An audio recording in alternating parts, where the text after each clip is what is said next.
Welcome back to Make Way for Cat. Okay, so I have Chimera on the thumbnail because I have a feeling this is the episode where we're gonna take her out. But anyway, we are next going into, I think we're going back to the Lost Stage?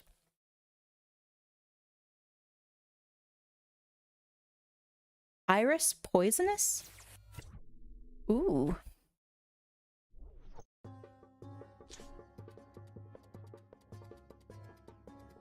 Are you ready, detective? We have to be vigilant, and my scans are sensing a disturbance in the time flow.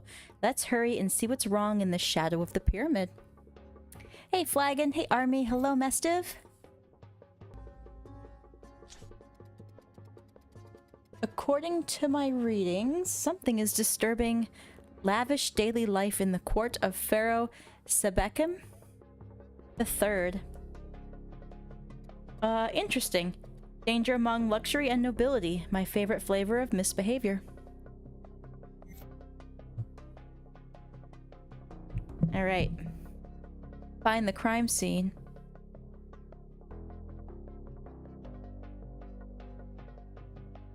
So the pyramid's over here.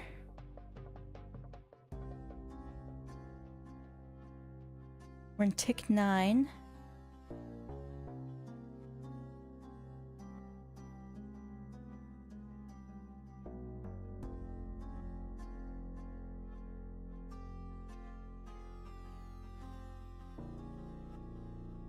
Let me see what it really wants. The throne room. Okay. Well, that's easy enough. Oh. Oh.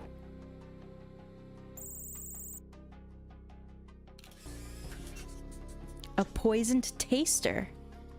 There. Rakaka the royal taster is on the ground. He appears to have been poisoned. Well, I'd mark that as an occupational hazard. It looks like someone tried to get to the pharaoh and spice up his food a little. Heavy is the head that wears the crown. As we've seen in the past cases, the pharaoh is looking for the culprit among those closest to him. He's accusing his wife, Queen Kion? I'm not sure how I would pronounce that. I keep wanting to do the Italian. Kione would be it.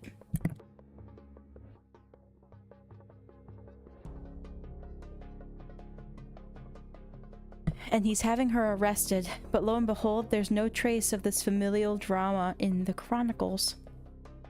We should give the fruit a closer look. I'm sure more clues await us.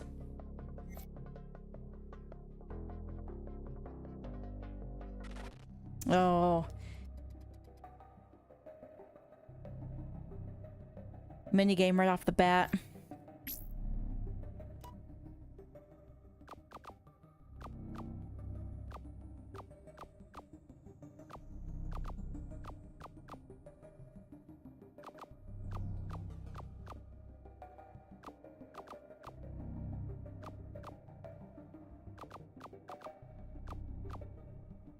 Where's my cursor? Oh, there it is. Come on.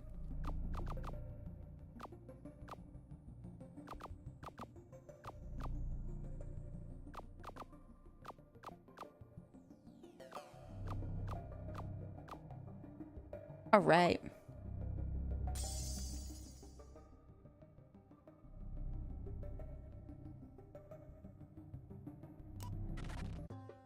Yeah, those stack-alike ones are pretty okay.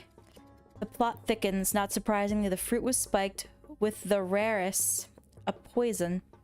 A poison that isn't officially available in the city's markets. Only someone with sketchy contacts could have access to it. Sadly, this means we can't trace the mischievous seller right now. It's almost a dead end, a dying end, a severely injured ending.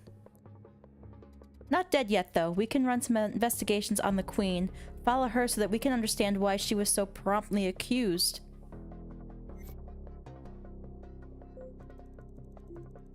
Unless the Pharaoh poisoned his own food, so he'd have an excuse to get rid of the Queen. I mean, I think last episode we were dealing with a lot of, couple issues.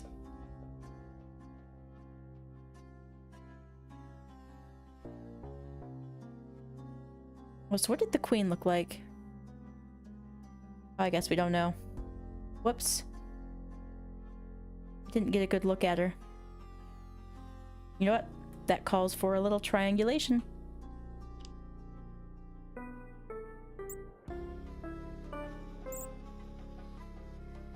Hold. Close that for now.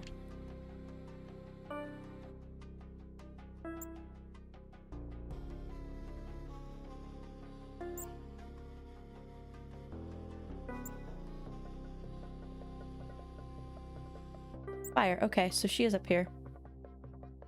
The royals usually hang out up in this area. Oh, is this her? With the snake headband?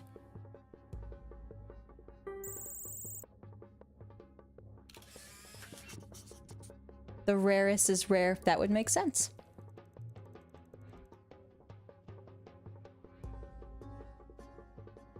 Okay. Pick 2. That's Jasmine.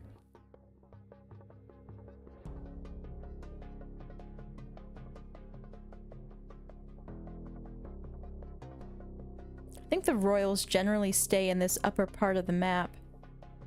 But, yeah, for time's sake, let's do some triangulation.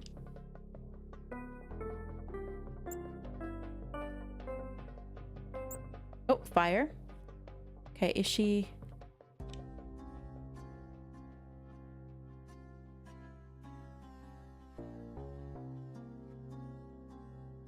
No, she's not up here. Oh. Is this her?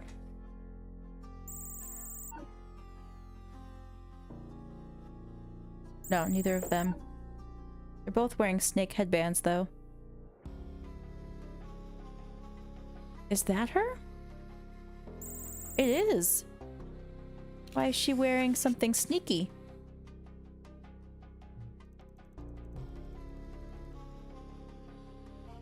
Hey, Jessica!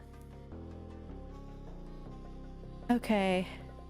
We gotta find her again. Now she's... Oh, there's the king.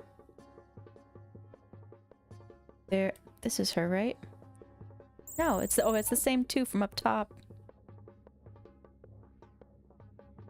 So she doesn't have a fluffy collar. And now she's disguised. Oh, she has like a, just a regular striped collar.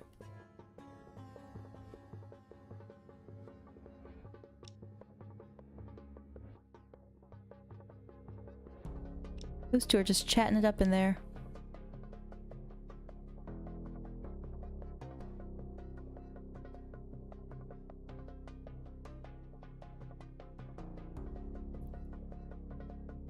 Okay, where is she? Oh, maybe let's check the marketplace. Maybe she's snuck down to the marketplace.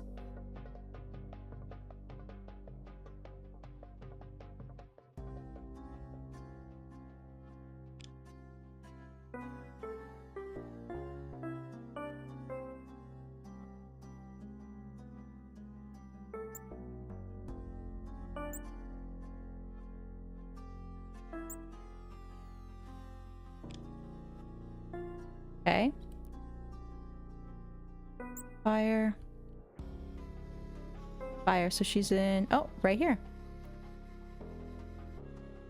Ooh.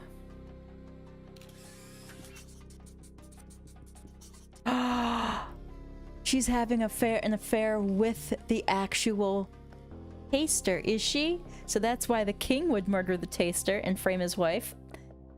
That would make sense.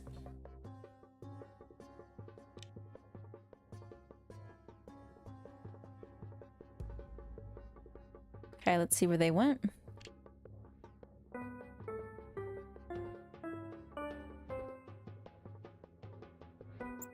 They're not here anymore.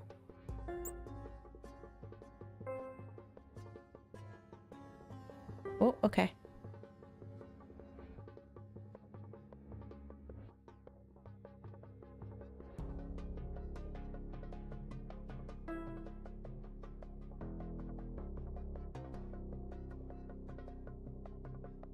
Oh, there's the king. There's Jafar. Sneaky, sneaky. Isn't there a...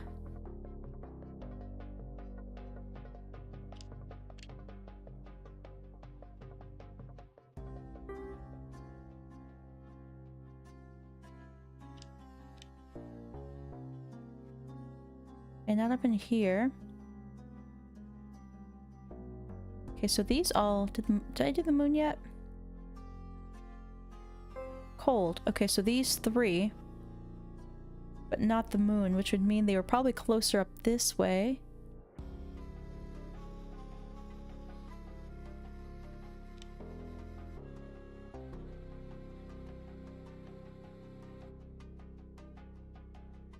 Or maybe down this way. Oh.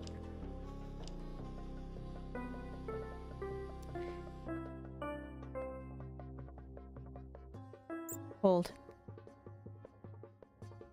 It's these three? Fire.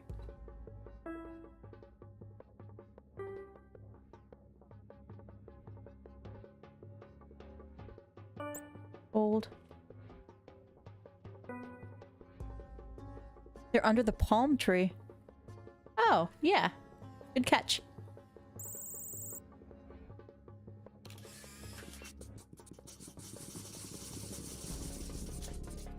Yeah, that's why the king has that little shocked bit on his face. She's in the oasis again with Rakaka. The two seem to be pretty close. They're not arguing or even bickering. Actually, they definitely seem like they're playing amicably. Their relationship looks wholesome, and this wouldn't support the role of Kyon as the murderer of her friend, not even as collateral damage. There's more. Something is wrong. I feel a strange interference in the time flow. Good, I guess this is the path to our resolution. Oh, so someone sent him into that portal to catch them in the act. Let's try to track it.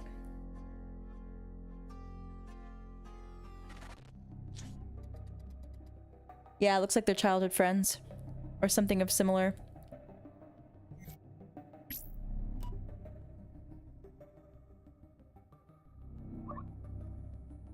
Aha! As I suspected, once more Chimera is messing with the true timeline. A recurring foe, she's trying to prevent us from carrying out our task. What's she up to this time?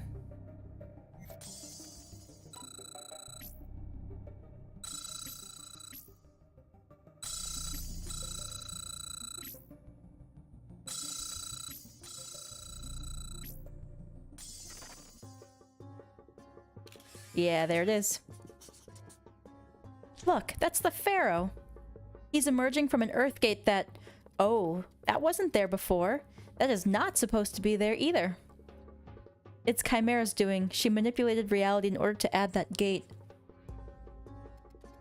Is it just me, or did Chimera trick the Pharaoh into using a non-existent gate just to take him to the oasis and show him his wife playing with her friend, the royal taster? Malicious intent, that's what it is. But if we want more details, we have to keep following the Pharaoh to find out what lies under the surface. That's right. Called it. Pharaoh did it. Crime of passion. I watch too many murder shows. Let's see. Maybe he went to...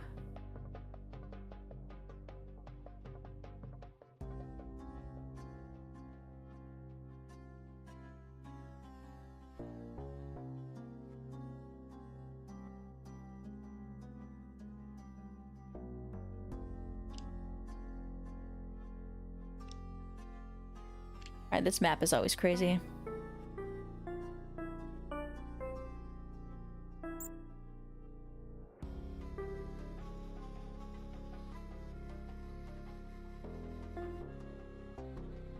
Ooh, fire.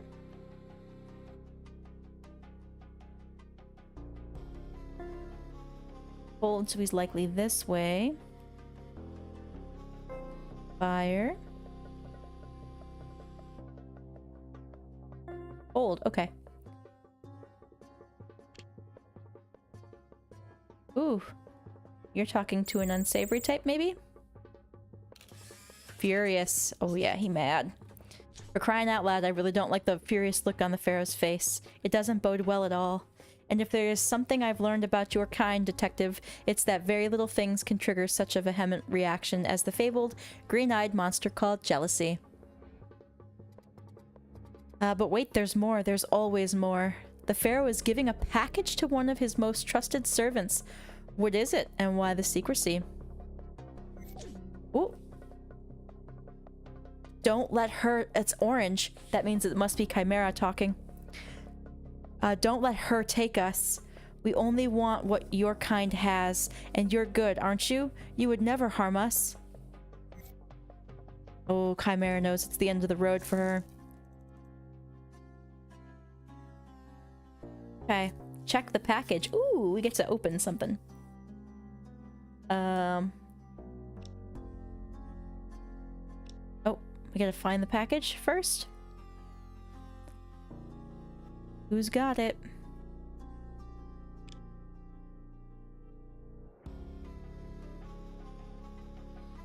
Is that it? I am. The fruit! Oh. This is a twist, but not an entirely unexpected one. For me, it isn't. In the package is the accursed fruit. The pharaoh gave it to his trusted servant. Is the fruit already poisoned? If so, we have our culprit. A crown-wearing, blue-hooded culprit. Is it just a fruit? We'll have to investigate the servant's motives. There's only one way to find out. It's analysis time.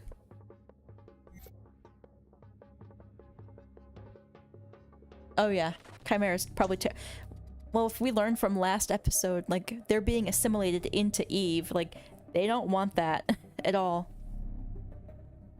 Because then it's like, what, the higher-up secret weapon would come to fruition? Oracle? Universal biochemical analysis subroutine? Okay. I don't like that these ones look so similar, but we'll deal with it.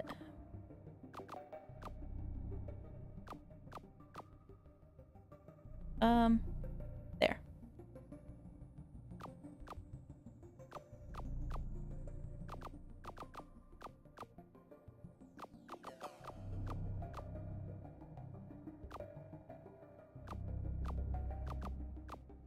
Oh. Oh, I don't know why I moved that one. We're gonna run out of time. Alright, try again.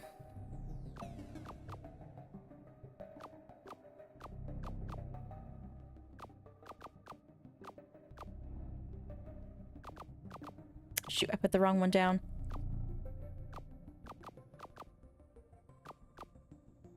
Can we move the... What? This one. Thank you.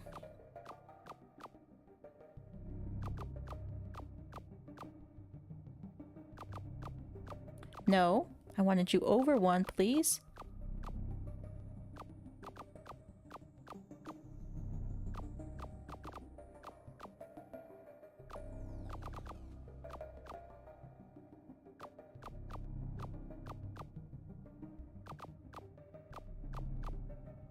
Come on.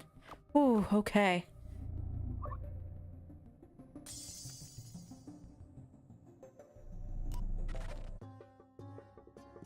There's no poison in it. Oh, pity. The fruit is still just a fruit. It's safe to eat.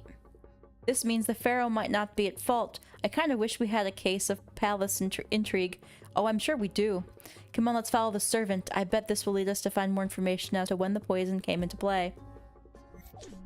Oh, Chimera again. I sense the honesty in you. At least I think that's what it is. You mean no harm. So why help her? That's worrisome. I'm sorry, Chimera. I'm just doing what I'm told.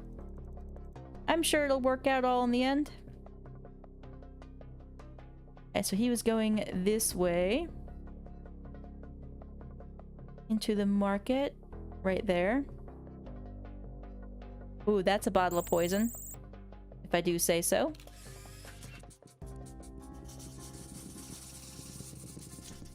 I gotcha. The servant is in the street and clearly he's buying something from a shady merchant. The pharaoh must have instructed him to buy the poison in secret and then use it to tamper with the fruit. This means the pharaoh is technically behind the poisoning. We can't have the pharaoh arrested. He's the one who controls the militia. He's above the law in this era. I've got it. We could try to stop the taster before he bites into the non-metaphorical poisoned apple, fruit, or whatever. We're gonna find the taster again.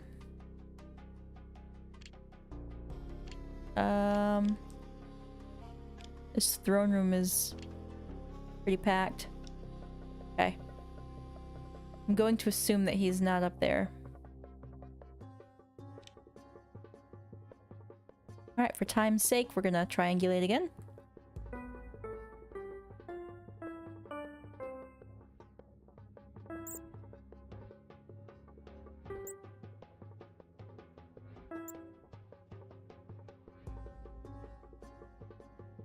Hold. Oh, fire. Fire.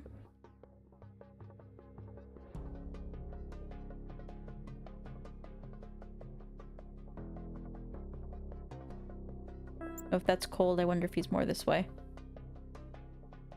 Cold. Okay, so in between these two. Taster. Oh, is this him?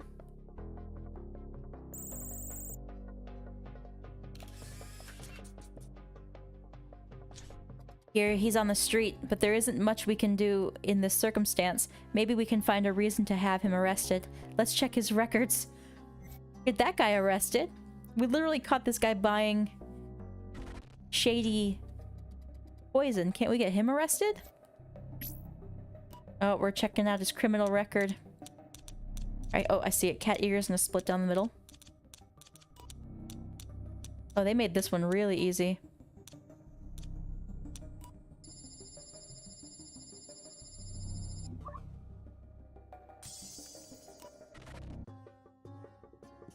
Oh, it's Keone's brother! Seriously? Rahakama. He's Queen Keone's brother. Why is she concealing his true identity? Such a heart-wrenching tragedy stems from a simple misunderstanding. The pharaoh is about to have an in-law poisoned out of misplaced jealousy. For the record, detective, I don't think jealousy is a valid motive for a crime in general, but in this case, there's nothing to be jealous of. Ah, if only organisms were very rational. How many crimes we could avoid. Okay, so who's getting arrested? I have an idea. Rahakama will soon leave to go to work. To reach the palace, he'll travel through an earth gate. If we find out which gate, we can hack it and get him through the temple gate, the one you can only use if you're of royal blood. Thus, he'll be forced to reveal his actual legacy, saving him from the terrible fate he's not supposed to meet. Oh, okay. One way to do it. We gotta follow him. He's going this way. Which portal is he taking? This one back here? Yep.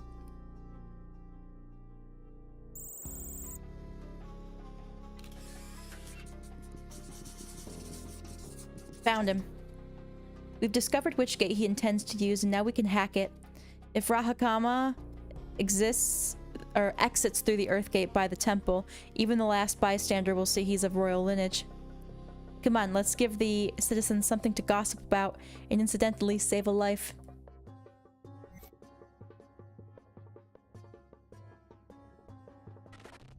Why so many minigames in this one?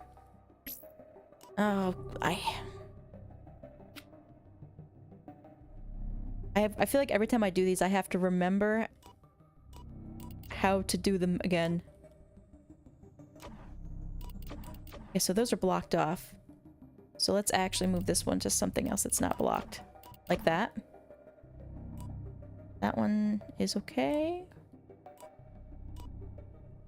That's not the right one. I think we need to go this way.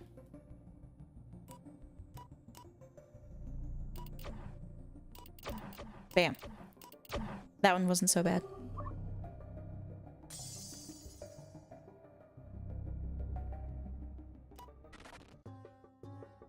Done. Now we have to see if our plan worked. Tick. 9, 10. Oops, sorry about that. Now we gotta find... Okay. The royal blood one, I think, is this one up here. No?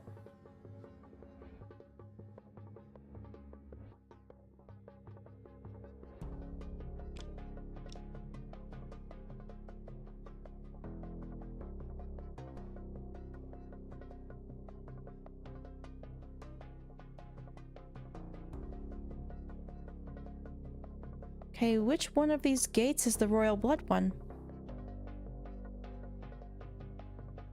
Imagine these are commoner ones.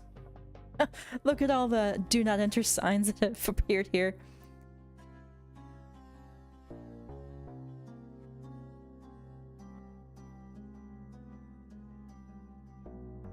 Okay, am I losing my mind?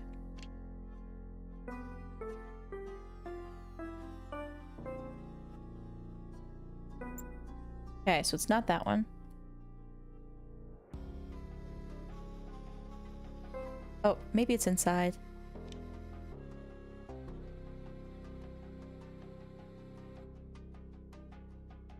No? It's the Pharaoh and the Queen.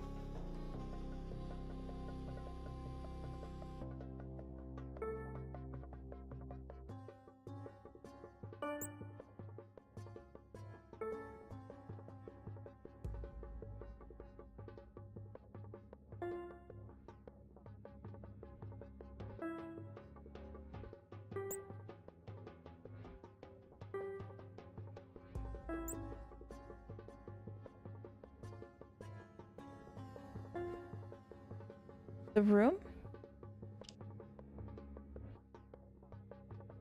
He's not in either of these.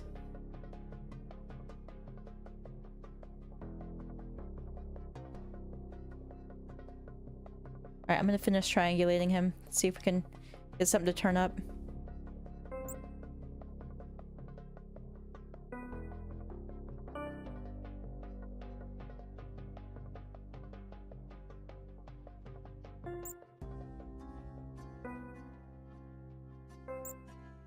What?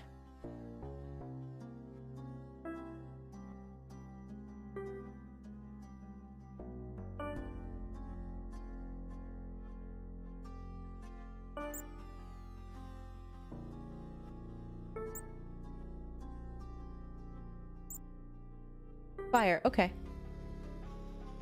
Oh. Is this him? Oh, that is him. The Pharaoh is behind him. Safe. And there. It worked. I'll never get tired of the pleasure linked to solving a case. Poor Rakama truly wanted to play his part in defending the Pharaoh's life. But have you seen him? So soft and delicate. He wouldn't make a very good, strong guard. Tasting his food and ensuring that it wasn't poisoned was his way of being some sort of hero, and he didn't want his social status to interfere with his dream. See? The queen must have talked to the Pharaoh. Not only did the poisoning not take place, but Rahakama is dressed in fine robes as the noble he is. His status got the proper recognition and everyone lived happily ever after. Yeah, that's what confused me. He's wearing royal... What? You think the royal couple might still need counseling to improve their communication? Well, I agree. I'm afraid it's not our place to meddle in a quarrel between a husband and his wife. Let's just be glad that we've done our part again. Another excellent job, Detective. One wouldn't believe you're quite new to this. It's almost as if you were born to do this. I feel like there's a lore stab in that. Alright, Chimera, how we doing? Getting close. Another hit for us. As usual, it's a multifaceted medal we should pin on our metaphorical chests. We saved a life, an innocent woman, and a marriage. And this time we even managed to stabilize the entire lost age. It doesn't look stabilized yet, so there's one less thing to worry about. If only we could sit back and bask in our success. Stay with me because more instability is on its way. We're not done yet. Oh, 100%. Oh, we have an opportunity to address Chimera. She's at 100% now. Be careful, Detective. Knowing her, I wouldn't want her to try to deceive you. Alright, Steam Age we go. Yeah, Chimera's done for. I'm sorry.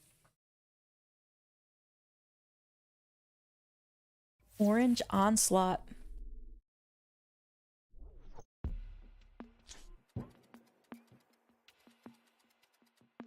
Draw your weapons, Detective, for a new battle awaits us. One more step to increase my power? Oh, I don't like the way you said that. To preserve the true timeline. Here we go, Detective. I don't like the way Eve said that line at all. The data I've collected indicates that this is the confluence point where Chimera has hidden her vessels. Be careful, though. Although Rage had a tendency to show his teeth, Chimera is more powerful than he was. She won't stop at anything to defeat us. Yeah, Eve is sus as heck now. I've performed a thorough scan of the surrounding environment. Chimera encapsulated fragments of her source code in 4 vessels. Remember when I told you about how the sacred stones of Atlantis provided the energy needed to create the subroutine we call rogue AIs? The sacred stones of Atlantis provided the energy needed to create the subroutines we call rogue AIs. That's another confirmation. What the green guy told us is that they are the sacred stones, basically. Chimera is linked to the sacred stone of reality. She's concrete, practical. I suspect she's chosen objects that represent the 4 elements for her code. Cool. My sensors suggest that the first vessel we're looking for has the appearance of a container full of water. Let's hurry up and find it. Container full of water. I guess we can triangulate.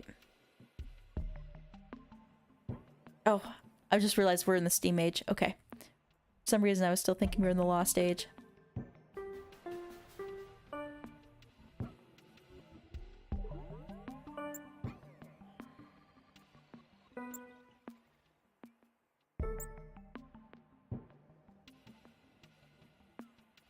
Ooh.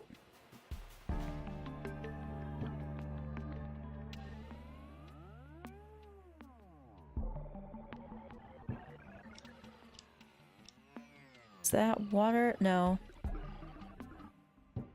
It's gonna be something in particular. Vessel full of water. Let's see. No, it's gonna be over here.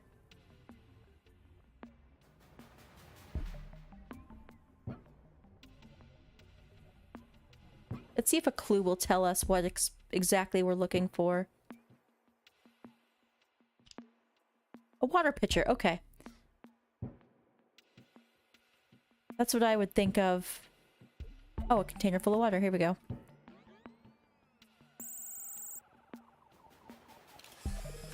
The pitcher on the shelf. Oh, thanks, Flagon. I should have looked first before.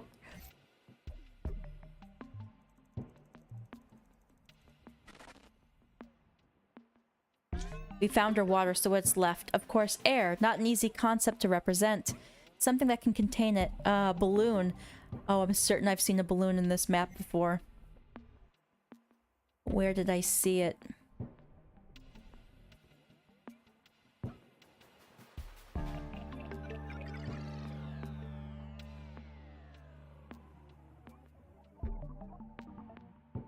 I'm certain I saw a balloon in this, because I remember thinking, like, that's a weird spot for it.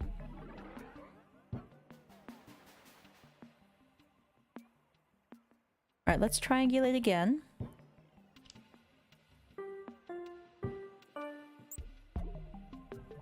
Oh.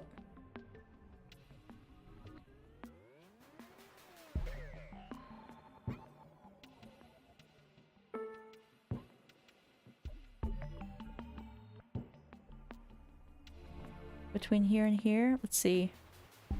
There's another marker we can do. Fire, okay, so in...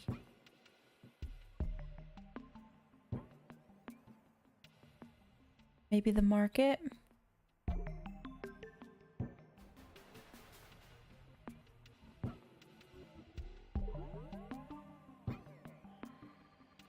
Oh, cold here.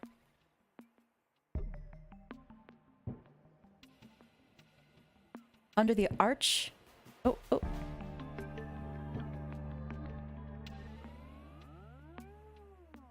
Hold on, let's see which arch. There's a few. Oh, there it is.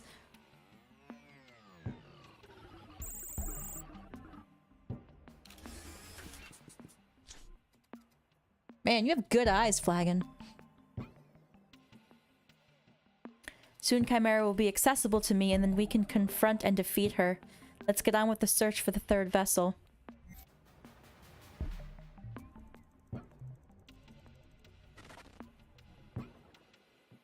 Water, air, fire.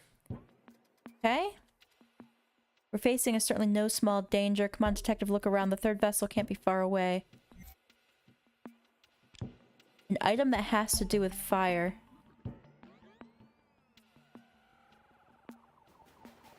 A candle, maybe?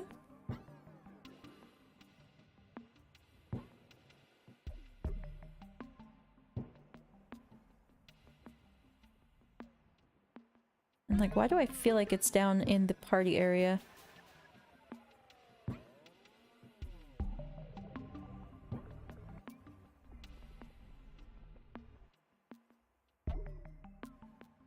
Maybe not. Alright, let's triangulate.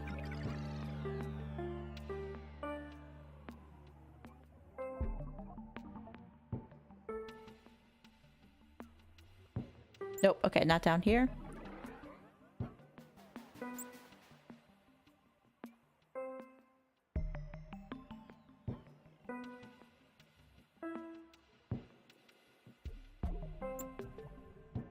Oh, fire.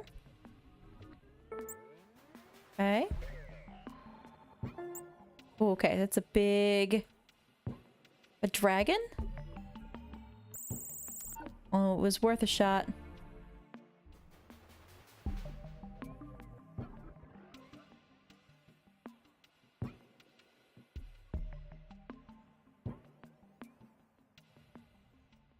Okay, so fire. Candle. My eye was drawn to the tools on the floor. I was like, that's a really specific thing to have on the floor there. And I was like, oh, candle right next to it. All right, Chimera's security net isn't so tight anymore. We're looking for Earth next.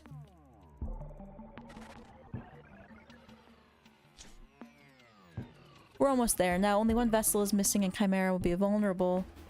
Earth. There must be something solid that represents the concept of the one remaining element. Okay, now your guess is as good as mine because I'm thinking just like, what, a rock?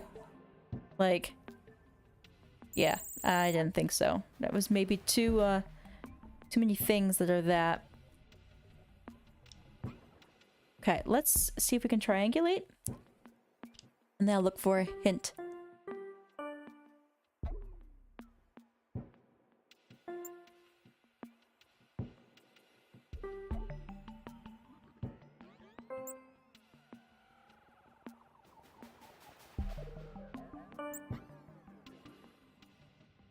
Oh, fire. Cold. Hot. Okay. I just see tables of food here. There's plants, but there's more than one of them. Maybe in here? Your rose, ma'am? No. Hey, Loxley.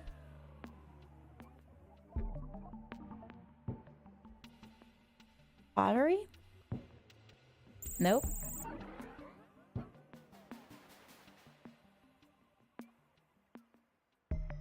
See if we can triangulate one more. Nope. It's cold.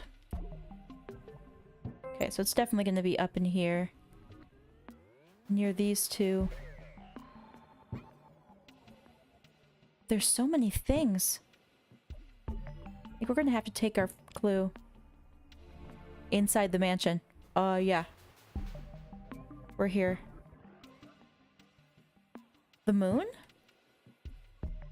No.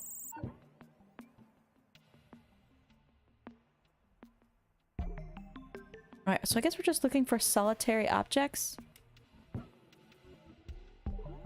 No. Plants all appear to have multiples.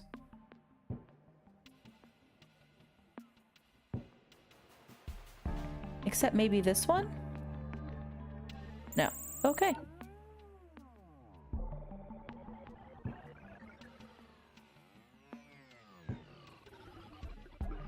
What on earth? Literally?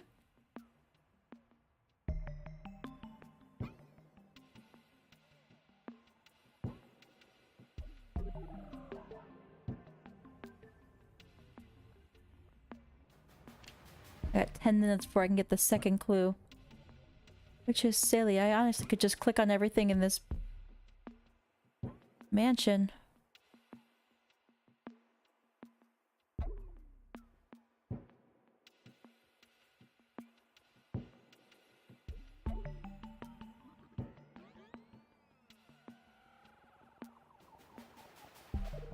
Why is she darker? Oh, that she's one of the...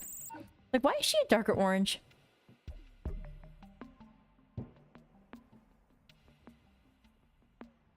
There's multiple swords. Earth, earth, earth.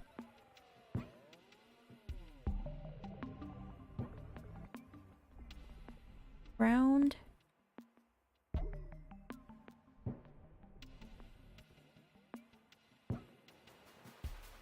Yeah, I'm just looking for something that's like lone and solitary, but I'm not seeing anything besides this rose, but that didn't work. No. I am open to suggestions if anybody... Oh, inside something? If there's anything we can break in here? No, it doesn't look like we can break anything in here. Let's turn off the triangulation. We already know that. Oh, is this? Tell me this is it.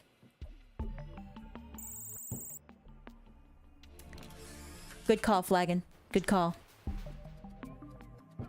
We found every last of Chimera's source code. She tried to hide it. I didn't remember that there was a spot inside the mansion, actually.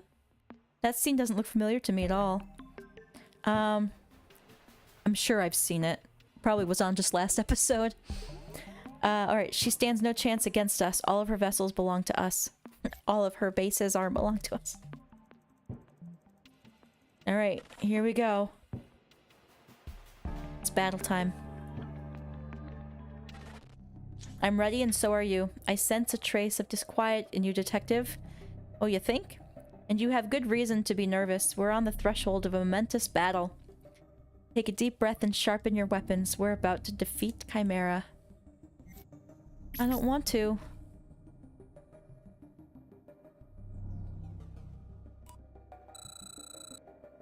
Bear?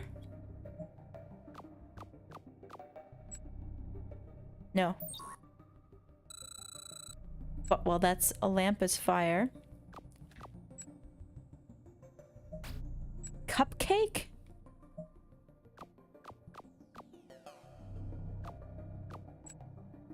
I don't know why I just thought birthday candle. I'm like, that was dumb. Bear. Air? Okay. Bear rhymes with air. Rubber duck is probably water. What? Rubber duck? Is that air? It's full of air? Yep. Okay, I guess so. Oh no, you're here with her. I didn't expect this. You weren't supposed to come this far. It's the moment of truth, the final step that will bring us face to face with Chimera. Now that she's knocked out, we can strike, confident that she'll never return to harm our mission. That's the problem. Ah, I can almost feel what her skills will taste like once they're mine. Oh, Eve, no. No, no, no. No, let's not do this anymore.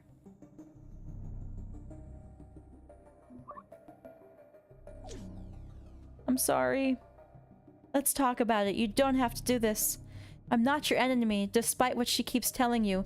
You should know that violence isn't always the answer. Fire.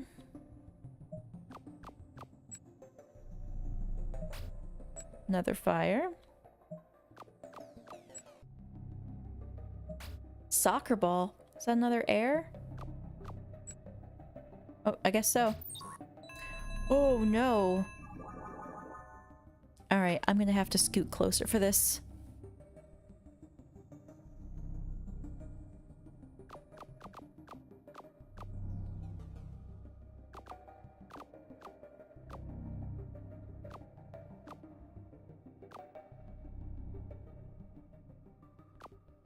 Okay, that was easier than I thought it was.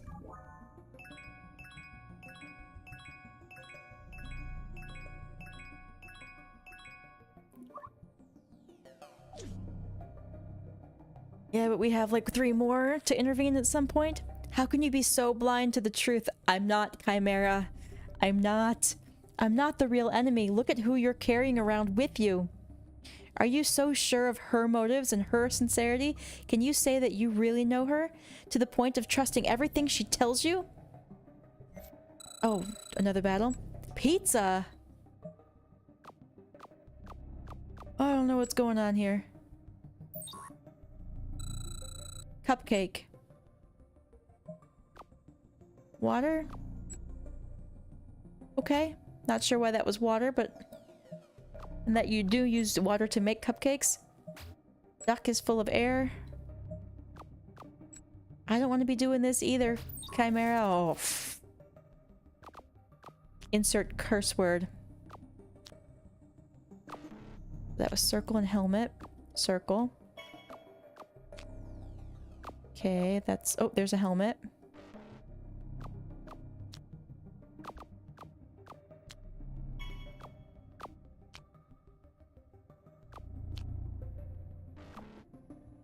Bow tie. Okay. Nope, that was the corner one. Don't make me undock this. Okay, that one I recognize. Is over here. Nope. Down one, please. Thank you.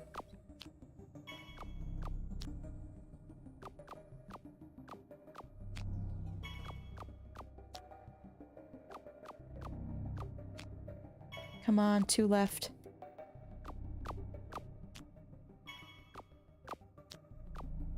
Oh, man. Ooh.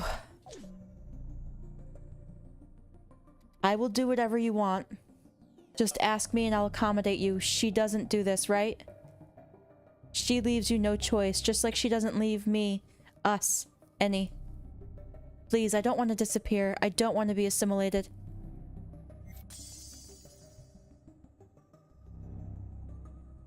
I'm sorry, but that's how the game goes.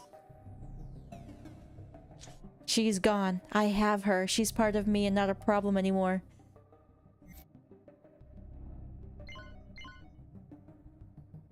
Yeah, I don't like how she's talking now.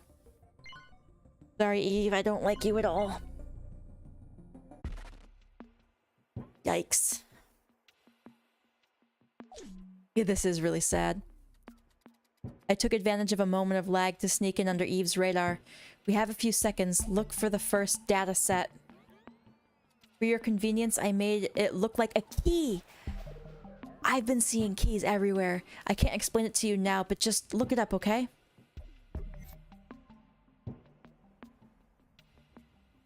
Okay, now where have I seen this key?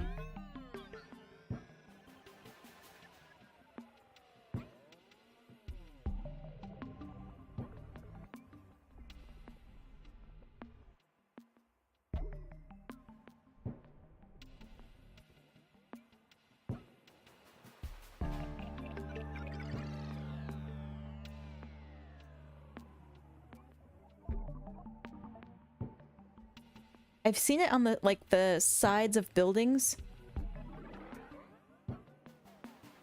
But I can't remember if that was here or a different map.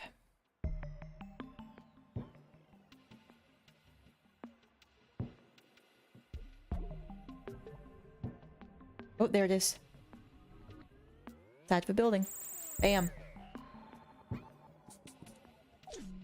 Oh, there's no tips or hints here? I didn't even look for it. That's it. Good job. We're not done yet, but we need to stop for now before Eve gets suspicious. Detective, you're here. I was afraid I'd lost you. What's in the data set? But we're good, and I'd like to think we're sharing the same brand of excitement now because we won. Chimera won't trouble us anymore.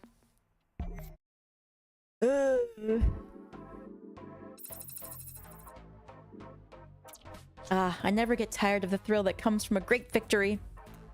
It really was great, too. We defeated Chimera outright. I feel elated. It's more than simply satisfaction.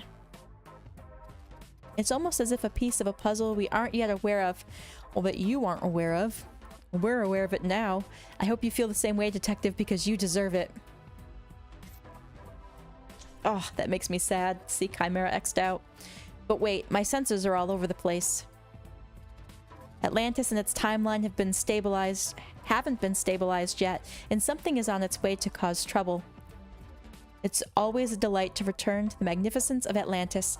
It isn't for fun, though. Time tourism isn't a thing, so let's just enjoy our chance to visit the halls of the lost civilization while we fight to preserve its integrity. Ooh, she is long-winded. My scanners read the interference of legacy in a crime that wasn't supposed to happen. Oh, we're taking a crack at legacy, huh?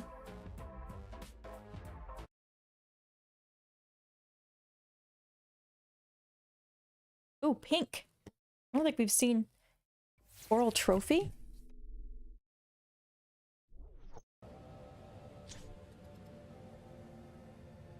Ready, detective? I need to hydrate first there, Eve.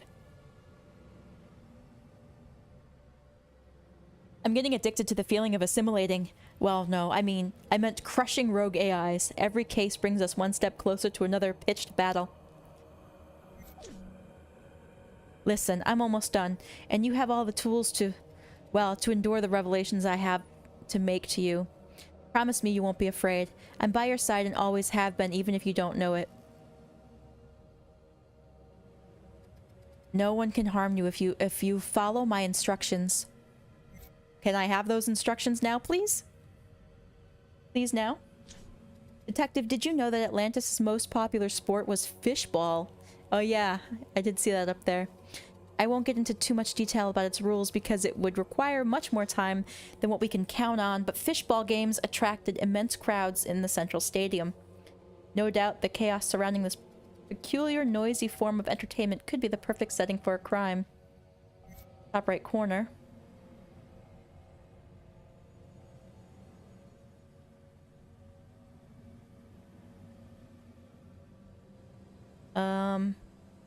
Oh. That's right, we saw this guy in the last episode.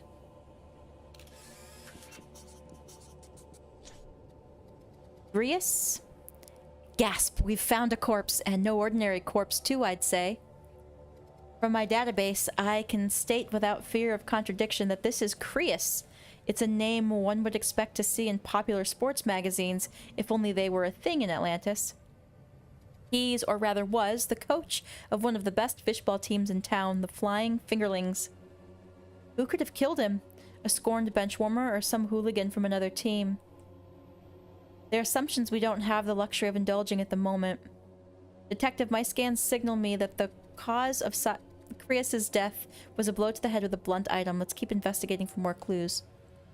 Oh yeah, super bonked. Legacy's power is that he brings items from other timelines. Find more clues. So we might be looking for something that's oddly not Atlantean. Okay.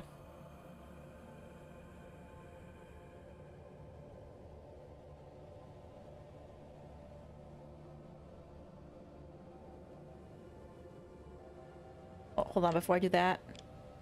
More clues at the crime scene. Oh, stop it.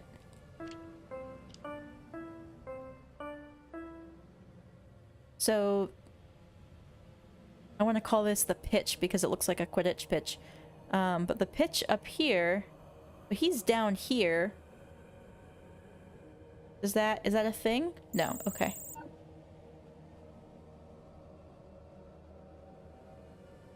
Yeah, what am I really looking for? Okay, it is over here.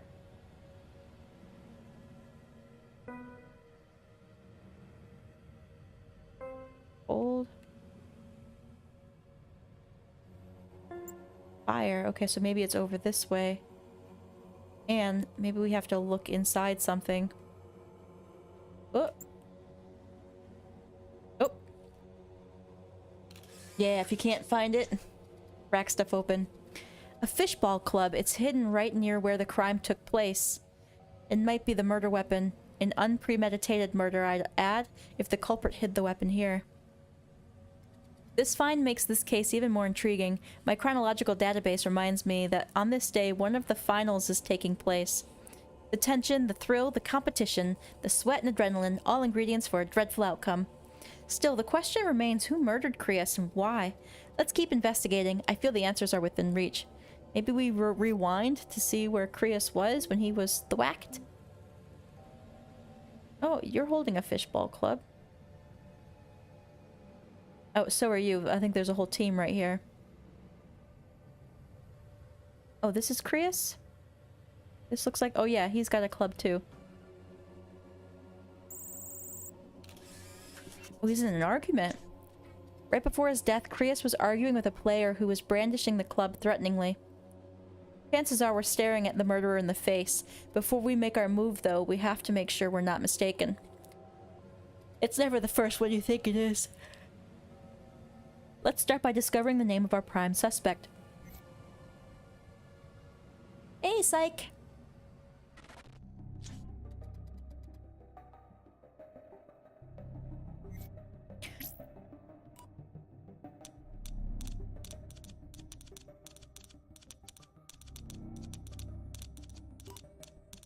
Okay, headband. Fish face. And... there.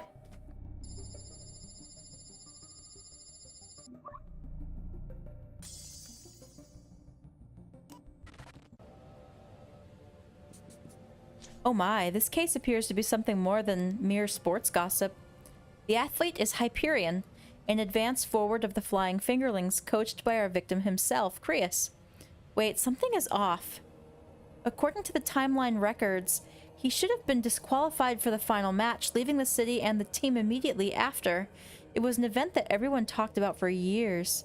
The paradox is around Hyperion. In the true timeline, he never argued with Crius, and at this point, we can speculate that the deviation in the space-time continuum was caused in order to induce him to commit the crime. Yes, Detective, you're right. Arguing like that with his coach is conduct less than sportsmanlike. And thanks to our intervention in previous cases, wrath is punishable crime in Atlantis.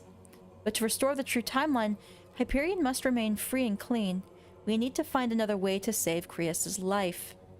Let's follow Hyperion until we find the right moment to intervene and stop him from doing something wicked.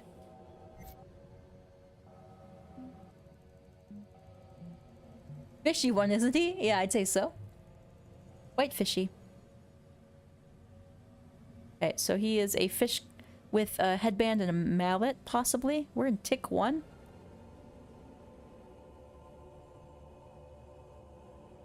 Okay, this doesn't look like his team up here. Is his team wearing a specific uniform?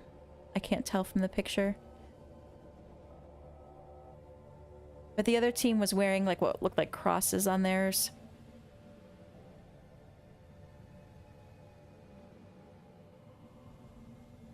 Which would be these guys. Or this guy. Okay.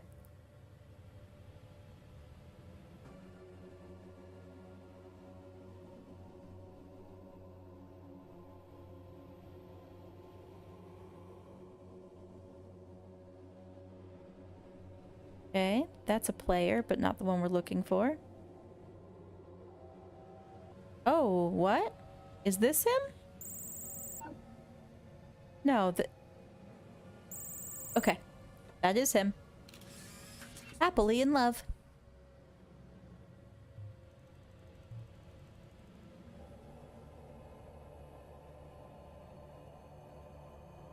Tick 2. Is this another relationship scandal?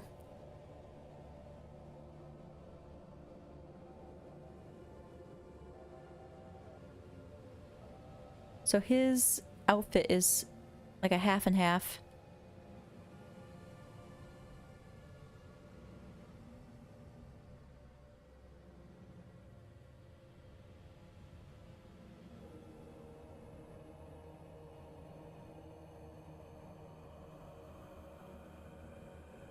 Oh, I should be looking at the pitch first. I feel like he's gonna show up there at some point. Oh, okay, there's a lot of people up here. That's him.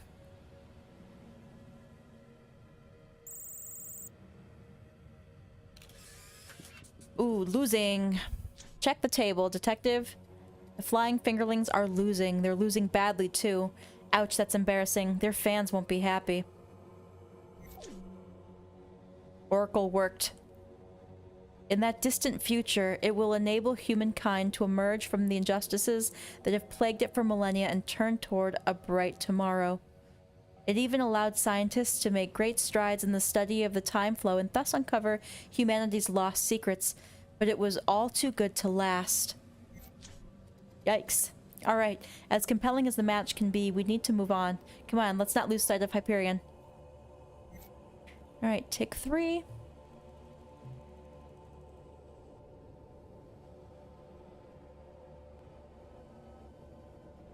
There he is.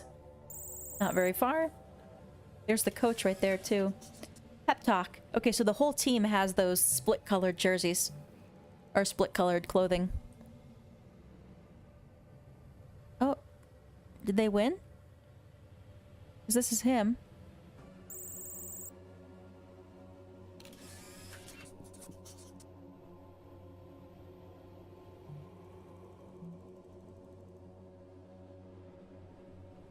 How did the Flying Fingerlings find a way to beat their opponents in such a blatant way? Somehow they managed to overturn the result, and now they've conquered Atlantis' Fishball Cup. I think we need to see what happened after the match. Okay. Tick 5. So he gets bonked by tick 8. In tick 7, he's arguing with him.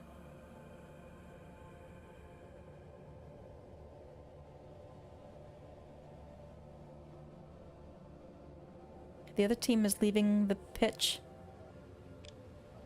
Okay, he's not here. Well, the rest of his team is, though. Yeah, the coach and the other two. Oh, where did you go, dude? That's pretty sus.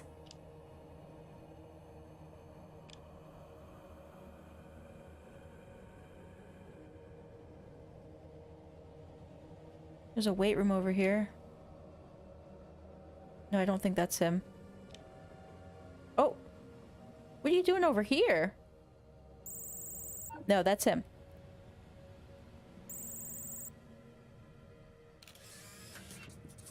Hey, Sheena! Welcome to the stream. Oh, something happened. Look at the operator. Disappeared, and I smell the intervention of Legacy, devious little brat. Hyperion was on his way to prevent the use of illegal magic. That's because in the past, some players have resorted to potions and spells to alter the results of a game. At the end of the match, therefore, all players should be checked to see if any of them cheated, but Legacy's intervention prevented that from happening. We aren't so easily fooled, though. We can follow Hyperion and see if he magically enhanced his performance during the match.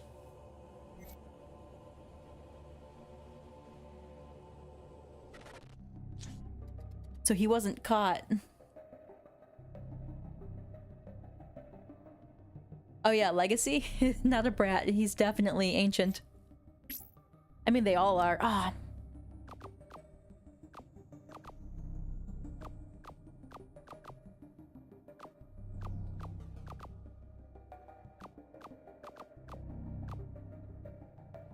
Triangle, please. Two people. Triangle.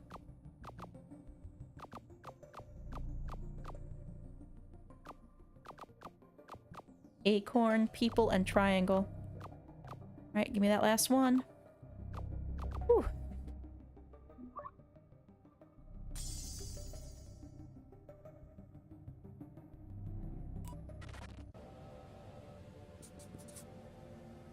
Glowing fish glitter dust has magical properties that increase the performance of athletes and is therefore forbidden in official competitions.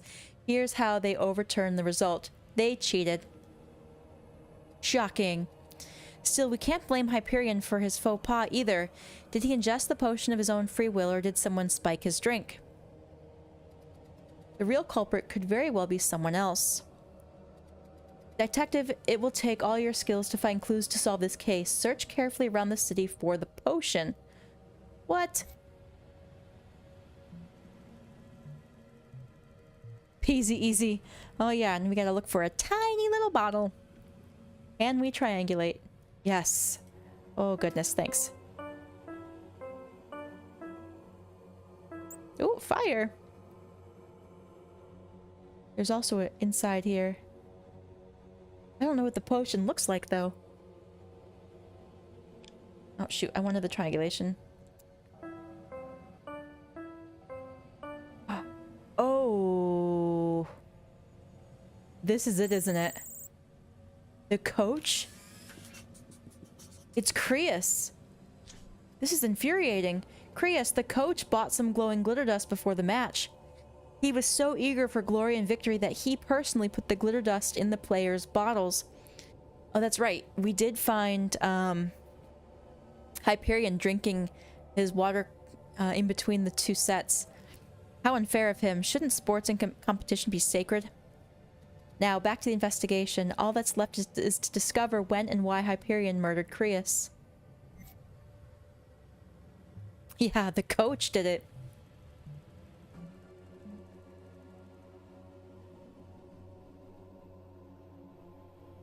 Find Hyperion. We didn't find him at tick 6 yet. The last we saw him, he was over here. Right before the argument. So before that was 5, he was up here. Okay. Which means he would need to make his way down.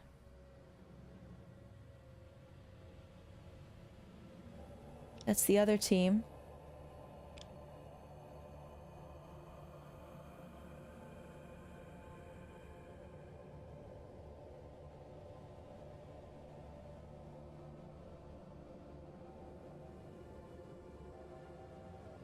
Where is he? Oh, there's... Oh, is the coach dumping something? And he catches him in the act? Oh, here he is, yeah! He's watching the coach dump that. Uh-oh. Oh yeah, he's hiding proof and he is mad. Here, Hyperion is looking at Creus, throwing away the remaining potion to get rid of any evidence of his trick. Creus was too proud to accept the risk of losing such an important match and decided to resort to dirty tricks and cheating. But Hyperion, discovering him, felt used and tricked, and his trust in his coach was shattered. There's only one way to stop this crime. We have to invent the crime of pride and have Creus arrested before Hyperion completely loses his temper and commits an irreparable act. Well, wouldn't it just be illegal? They're not allowed to use magic potions in these games, so couldn't he just be arrested for that? Because he's literally pouring it out right here. We're adding pride to the mix. I don't like that we're changing... We've changed Atlantis so many times. Okay. With our direct intervention...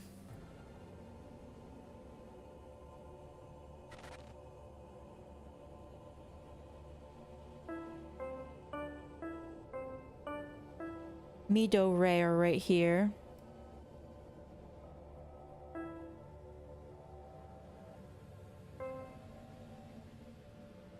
Ray.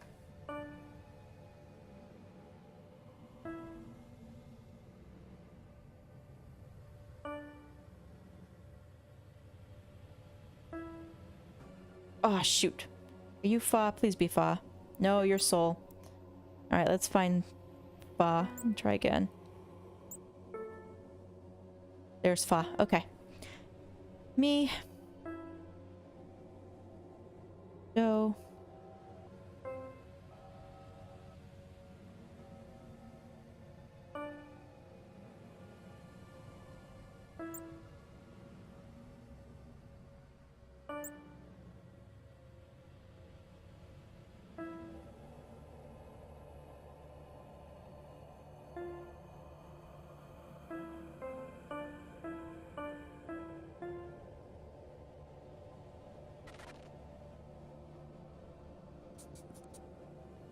Pride. Excellent job. Say hello to Pride, the new criminal joining his friends in Atlantis' reality. And since Krios is acting out of pride, as we've seen, his deeds are now configured as a fully fledged crime. Now we can alert the Guardians and stop him. 5 of the AIs that formed Oracle rebelled against the link. They broke free from their constraints to go and scatter their data all over the timeline. And I'm well aware that you've already figured out who we're talking about. Only one remains. Yes, she's the one who helps the Time Police preserve the flow. Eve. Yeah. Obfuscated data inoculation subroutine loaded correctly. Ah, this one. Okay, so select. Rotate. Select. Rotate. I always get them backwards. Shark and... there. Oh, there it is. Nope. Whew. What? Oh, you moved! Oh, you jerk. Oh.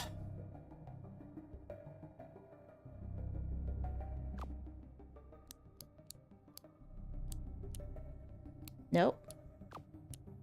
Nope. Thank you.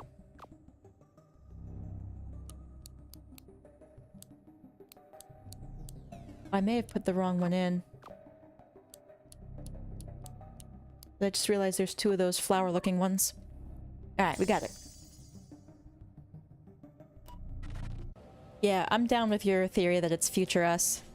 If I could, I'd sigh in relief. Do that in my stead, Detective, thank you.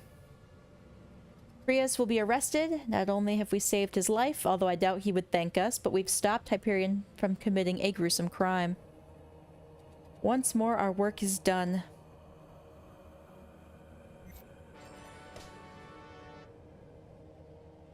Nailed it!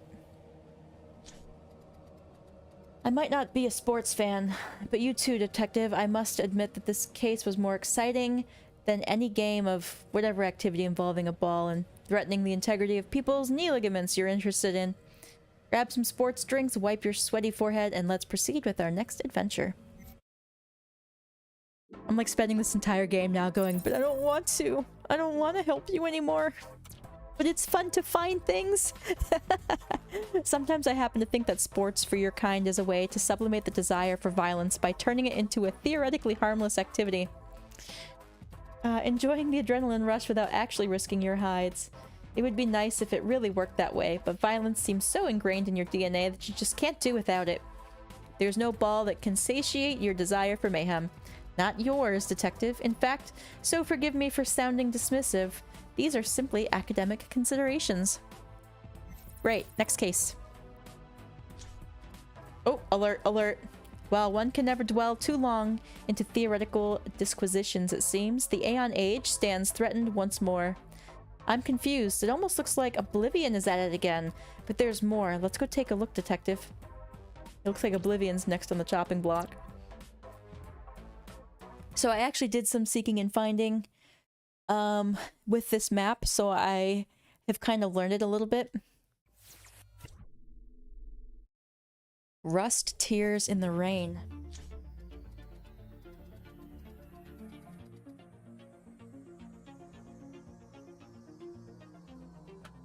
Okay. Here we are, back in the Aeon Age. I sense a time paradox going on, and as you well know, we can't allow such incidents to go unnoticed.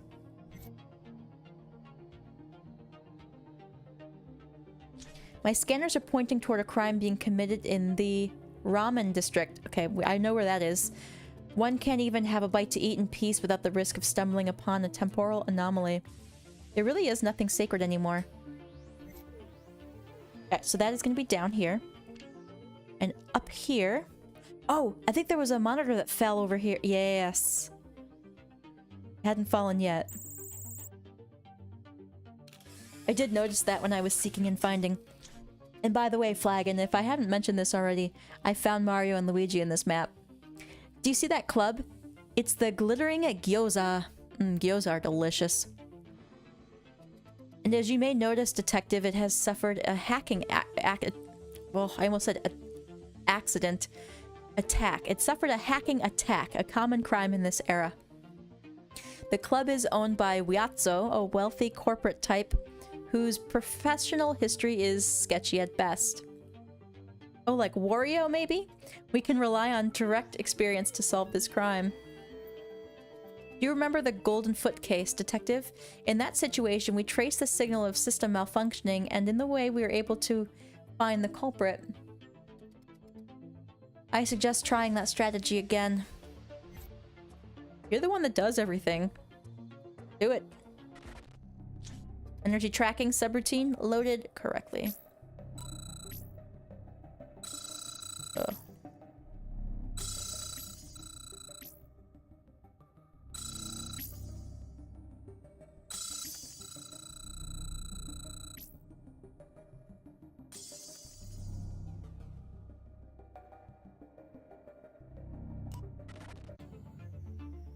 Ooh, hardware bypass. What a pity we're out of luck. The device that's tampering with the signal was installed right here in the control panel of the room through a simple bypass. Fortunately, the device we found is uncommon and it's probably unique to the hacker we're hunting for. Let's go back in time and look for someone who's bringing it here.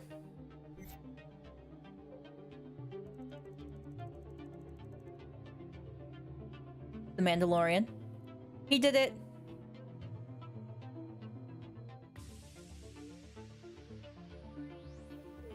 Yeah, here they are. Mario and Luigi. In Tick 1, they're walking across this bridge. You can get a nice clear shot of them. Okay, so let's see. Who's bringing this? It's not the Mandalorian. Okay, there's no one over there. This guy's having a time here. I think he is here like almost the entire 10 frames. You have a device in your arm? Yep. That's you. Ooh, glitched hacker. There he is, an electrical technician. You wouldn't want a solution to be that simple, would you? The image appears glitchy. Something is wrong with the information that has been recorded, just like when we frame an anomaly of Oblivion's work. The energy signature is similar, but there are discrepancies. We should analyze it.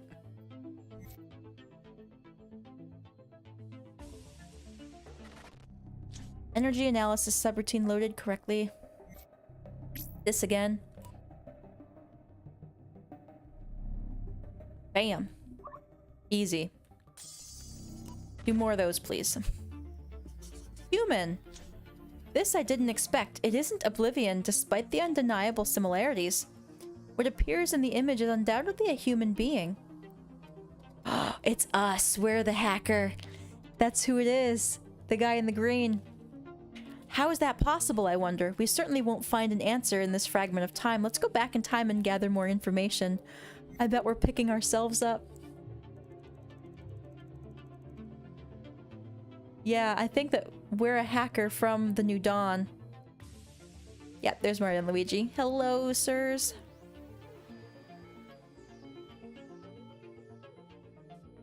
Okay, so it is a cat with shoulder pads, a jacket, carrying something.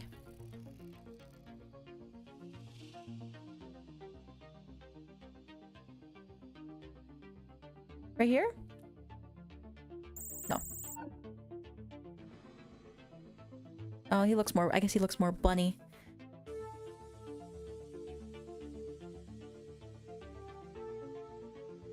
Okay, but we are walking down, or this anomaly is walking down this street from this way. That's Tick 2. The only other way is this bridge?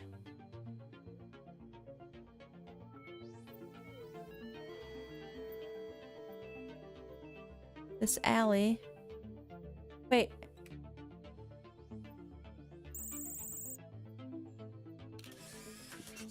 Okay, so it's a robot. Oblivion mask. There he was. He was getting ready to go into action.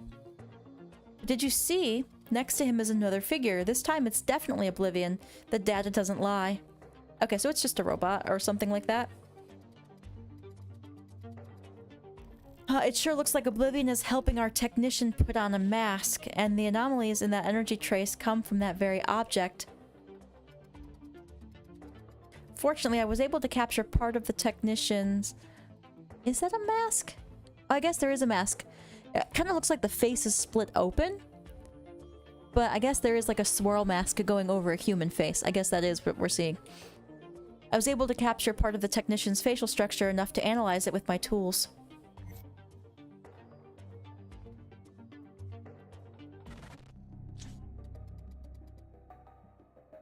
Okay, yeah, I don't think it's us anymore. Can I have... Oh, there. Like, where are my controls?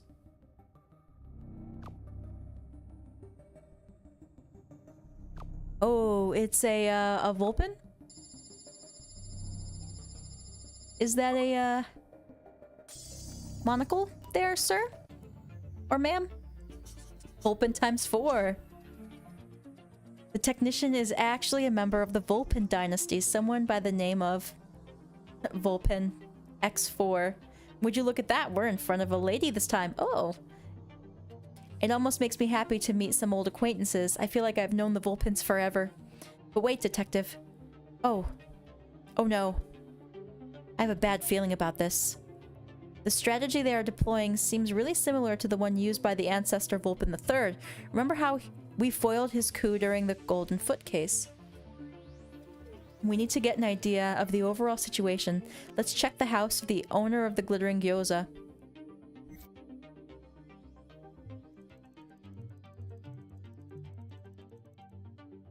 Alright, where is his house? I suppose if we... Oh.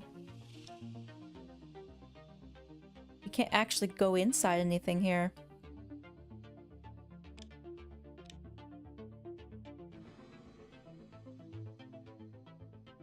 Find Gyatso. What's he look like? Is it the demon-looking guy? Oh yeah, this guy is right here, so it's not him. Okay, no, it is this, Oni-looking dude.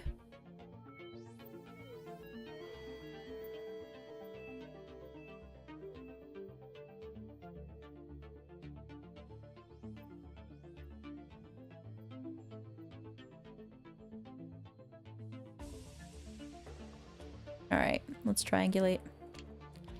Which, there's not very many objects to triangulate against. Okay, he's not over here.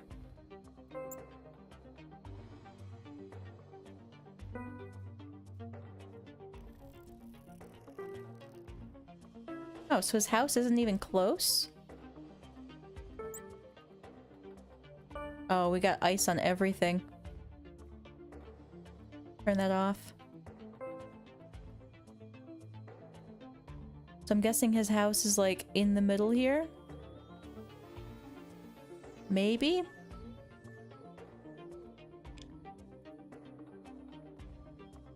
Cloud District. Oh, okay. Cloud District, up top.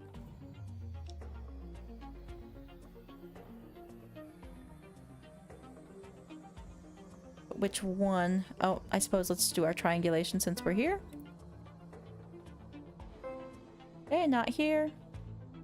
Nope. Okay, so he's in the Atlantean one.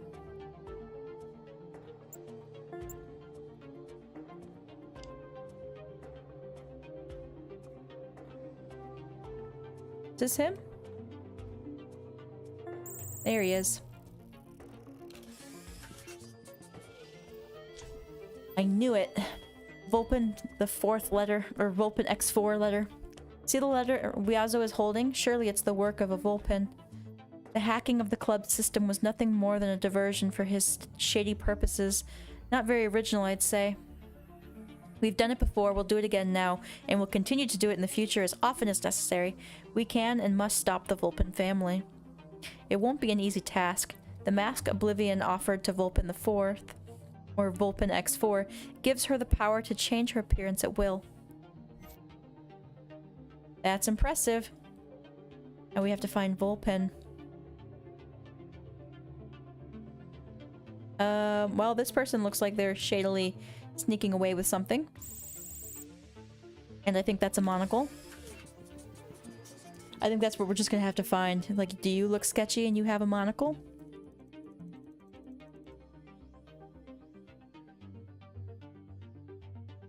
Disguise. Yeah, I'm thinking she's down in here now.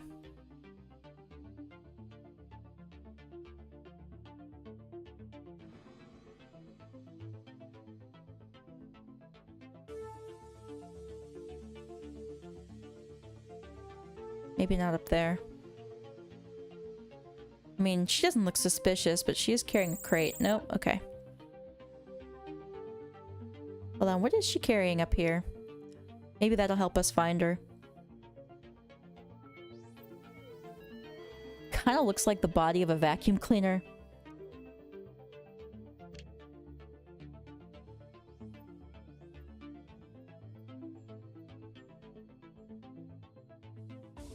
Oh, and this right here is Grogu.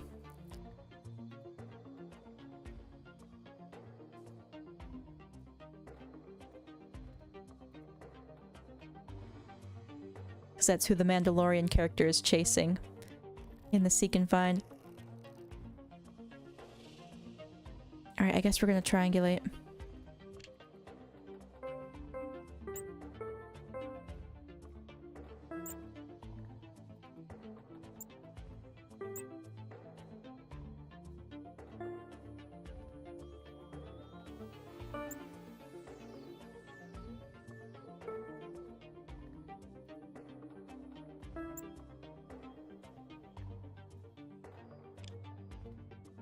Fire, okay. Oh, that looks like it.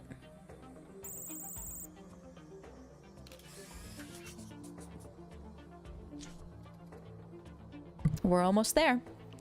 Don't lose sight of our goal while I can come up with while I come up with another plan to catch our suspect red-handed. I feel we can do it, even if... Alert, alert, red alert. Detective, detective, something's happening, something bad. We're under attack. I mean, my systems are. I need to reboot my... Uh-oh. Ooh.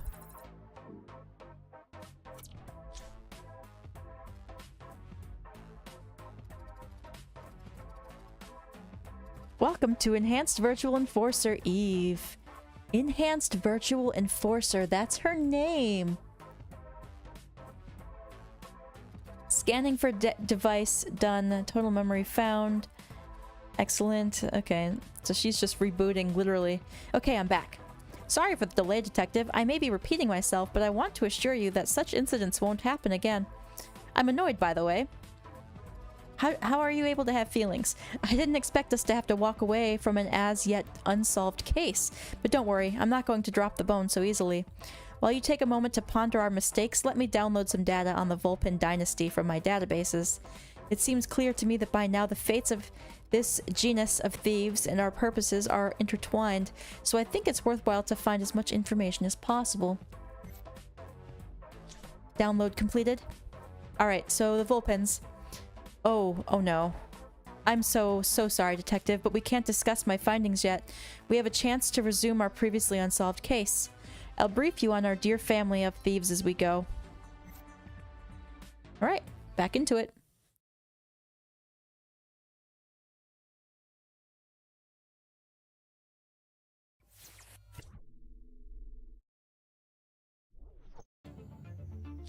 Let's not waste any more time and get back to our case. We have a score to settle with the Volpins in the Aeon Age. Detective, there's still something wrong. I'm not referring only to the interference with my system. In addition to the paradox we had to leave unresolved, I sense a second one. So we'll have to work overtime.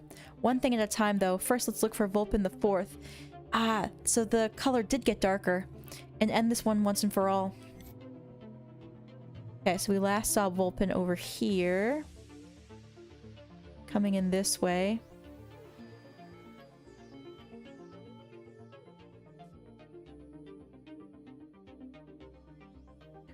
Oh, we can't see the notes from the previous version of the case. Alright, triangulation it is.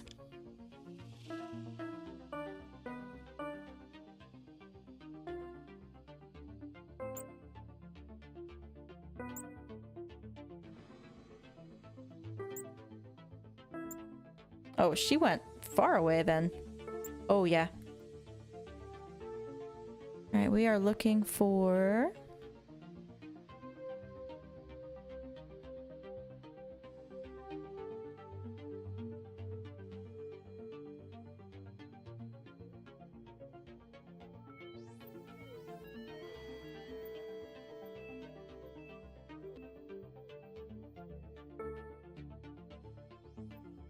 See if this is also fire. Yep, okay. So she might be in here. Oh, monocle. Oh, did she lose something? She lost the object? Oh, there's poor Volpin the Fourth. She's standing in front of her secret laboratory. She's truly desperate, so something must have gone wrong. Oh, see those footprints? I have another bad feeling, and as you know, my bad feelings tend to be accurate. I feel like those footprints are from that giant monkey robot thing that we've seen in the last episode. It looks like a large creature has escaped, a big, angry creature. Still, Volpin the Fourth doesn't appear to have the loot in her hands, whatever such loot is. We have to go ahead and proceed to the next step. Let's find the second paradox, the big, angry creature. Oh, I know where to find that one. We saw it climbing over here. We're on tick 6, and then it came over here and... Yes. This. Ooh. Oblivion's here. We were right. The second temporal anomaly is that giant construct on the rampage. Let me recapitulate, that's the word, recapitulate the misadventures of the Volpin dynasty. Their progenitor was among the founders of Atlantis, and over the centuries, the family has tried to gather the necessary pieces to rebuild this very construct. Who said it? Who said it? I think it was you, Flagon, that we got a blade and a foot that they were trying to rebuild thing. Which the first Volpin had a close friendship. When the construct offered the sacred stone, it was made to create the guardians to protect the city, so it went into a dormant state. The Volpin dynasty was bound to protect it and one day wake it from its slumber. But with the fall of Atlantis, the construct was destroyed and the pieces scattered by the Eye of Ra. But enough of this historical digression. Detective, did you see that? A warrior was trying to stop it, but it disappeared. First Oblivion, now Legacy. They've colluded to create a double paradox and divert the true timeline until it collapses. We have to fix that. We have to understand what's wrong with the construct. Why is it so angry? Let's try to extract information from its synthetic mind.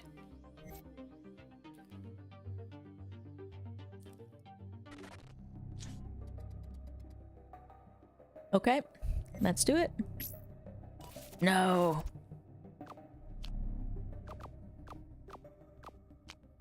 Okay. So no caution dead. X. No.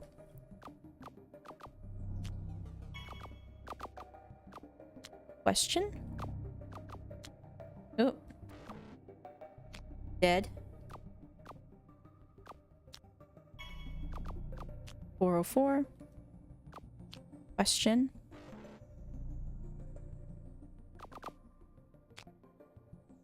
Biohazard. Oh, there's 404.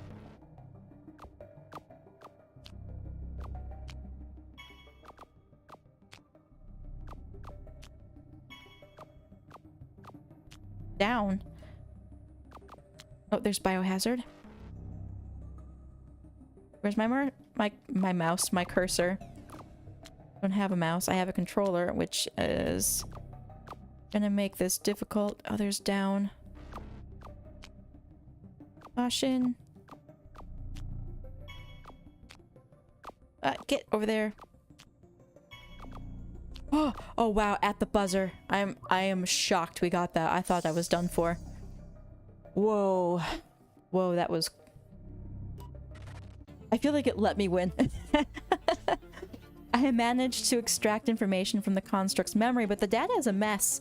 Waking up in this age after falling asleep in Atlantis has thrown it into a panic and confusion. Understandable, I would say. That's why it's so violent. Its defense systems, however, are up in full force. We can't have it stopped by security drones because they lack the necessary strength. We'll have to do it ourselves. I have an idea. We can use the reality manipulator to detach a piece of the construct. Reality manipulator is the hammer. I've learned like 12 times already. And thus, piece after piece, strip its defenses and wear it down. Find the construct.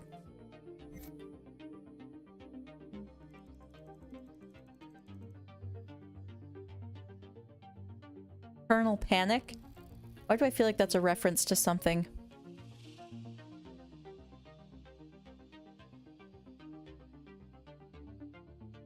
There it is. Like, I knew I saw it going across these treetops, or rooftops. Alright. Exposed leg.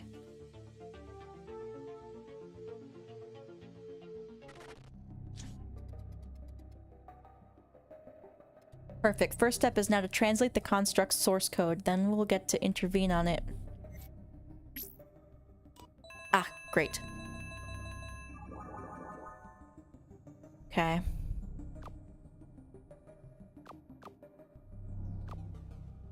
Alright, got it right here.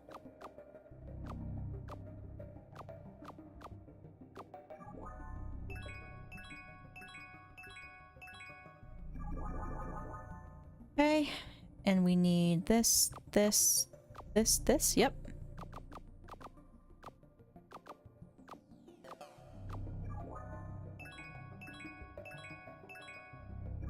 And then... oh, I see it already. Bam.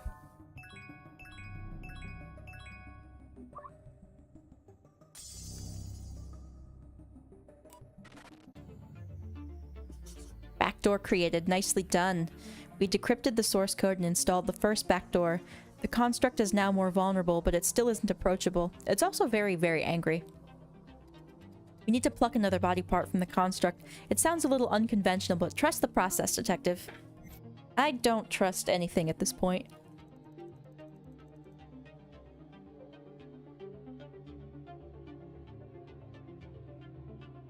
Okay. So we saw... I think it comes across here, if I remember. I don't see it, though.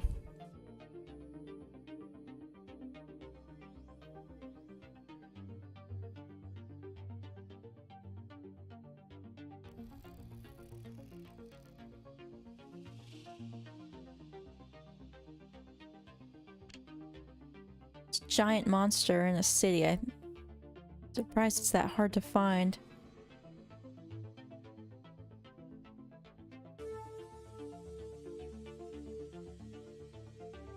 Oh, there you are. Got your back. Pie is a lie, but cake is the truth. Cake is the only truth. Okay, as a second step, we need to find a safe frequency to transmit a large amount of data into the construct's memory. The whole history from Atlantis to the present.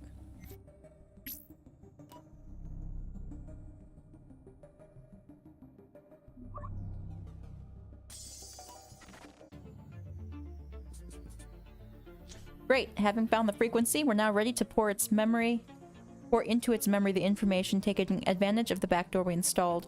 Come on, keep looking for the construct. You'll need to follow the trail of debris and devastation. I don't know if that's much of a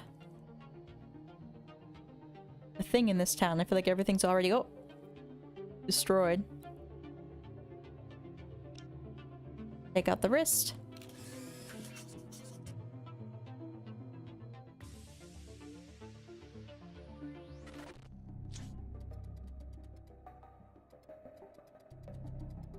Now we have to do what we used to do with the Guardians of Atlantis. We'll plug in and overwrite some of their code. After all, the Construct and Guardians are made of the same material, so they share at least some of the ways they work. We can do it. Better not be another match game. Oh, shark and shark. You're in here. Shark and that thing. Stay. Oh, okay, the other one was already fixed. Neat. I'll take it.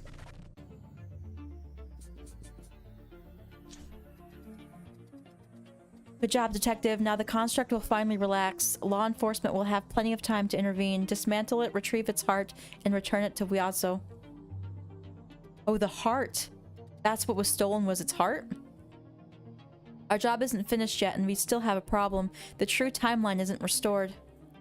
Volpin IV was supposed to recover the Construct's soul in a few years for a secret project. But now Wiazzo will tighten surveillance, and it will no longer be possible to carry out her plan and the wishes of her bloodline. I suppose you realize how problematic this is. We've essentially thrown away centuries and centuries of the knowledge needed to enable the development of my purposes. Our purposes, I mean. Yeah, our purposes, I mean. That is the preservation of the space-time continuum. How can we remedy that? Ah, I've scared you off, haven't I, Detective? Did you really think I was naive enough not to have a plan B? Good thing I made a copy of the Construct's consciousness. Let's find Volpin IV. It's not over yet. What? Are we just giving the consciousness to Volpin? Where are we at? Tick 10? Alright, we're gonna triangulate. Wait, when was the last tick we saw her? 6? Yeah, we're triangulating. If it'll let me.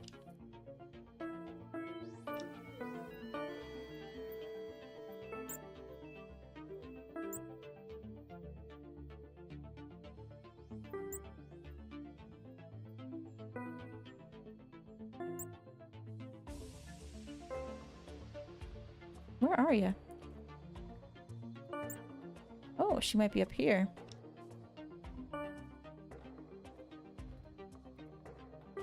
Okay.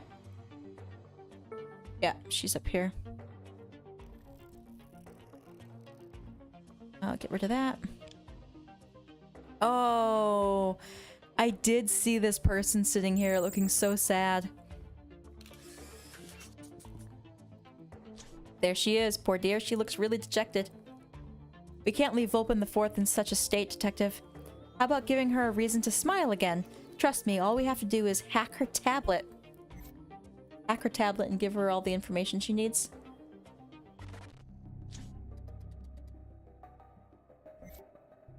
Don't give me another match game. Oh, fine, I'll take this. I feel like I'm getting better and better at these.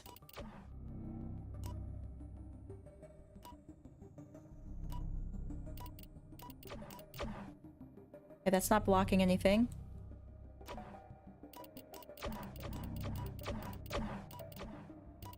Oh, nice. First shot.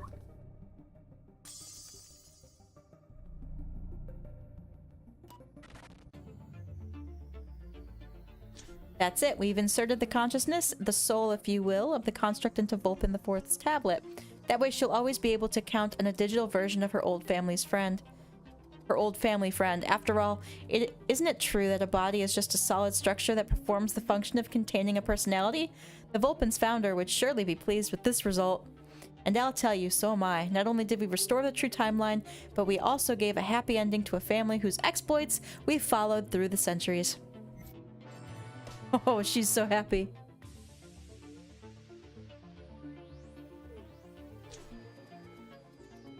Thank you, Detective, not just for your priceless cooperation, but also for following through with the plan that helped the Volpins fulfill their role in the future of humankind. You truly have no idea how important your contribution has been.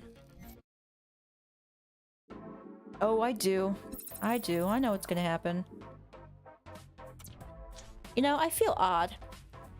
Almost glad to have allowed the Volpins to carry out a plan that has been unfolding for centuries and millennia.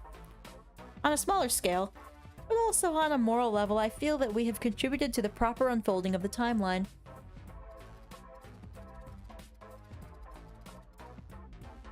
Besides, let's face it, after meeting them so many times over the ages, could we not develop a modicum of sympathy for our well-meaning scoundrels in monocles? But let's bid farewell to the Volpins. Another anomaly is interfering with quiet life in Atlantis. I'm kind of starting to feel at home here, but no, we can't get soft. The energy signature I'm detecting leads to my suspicion of Legacy's involvement. We have to intervene right away. We are getting close in Oblivion. I imagine in the next episode, we'll take out Oblivion. That's my guess anyway. I feel like we're going to get to Legacy and then we'll be able to foil Eve's plan or whatever it is. Indigo Splash.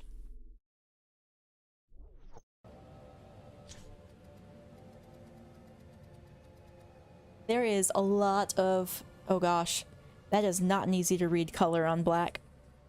The library. It's buzzing hive of knowledge and culture, but in this case it's the scene of an unfortunate death. Someone found their untimely, pun entirely intended, and after being crushed by something heavy, they stood no chance. Let's investigate further. So there's a lot of splashes in Atlantis, particularly in the art area. But okay, so the library, someone got crushed in the library.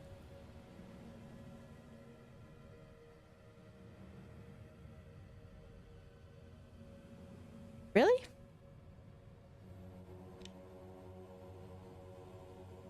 Nope, that dude's just lifting.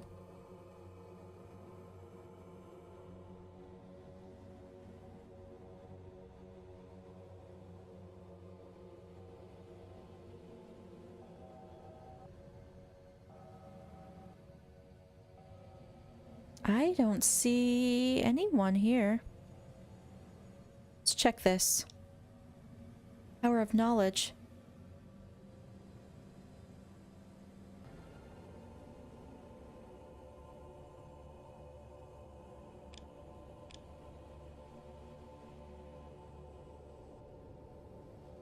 Oh, could it be down? Oh. Okay, I do remember seeing this rubble pile. Didn't realize someone was under it.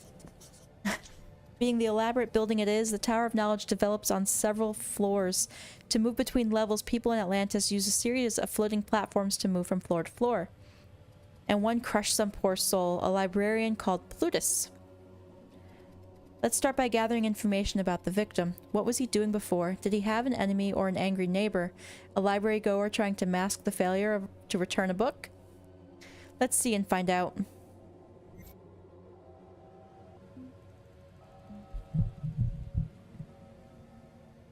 Plutus librarian. Find Plutus. What does he even look like? You just see his hand. Okay, so we're looking for someone who has a hand. That's obviously not him.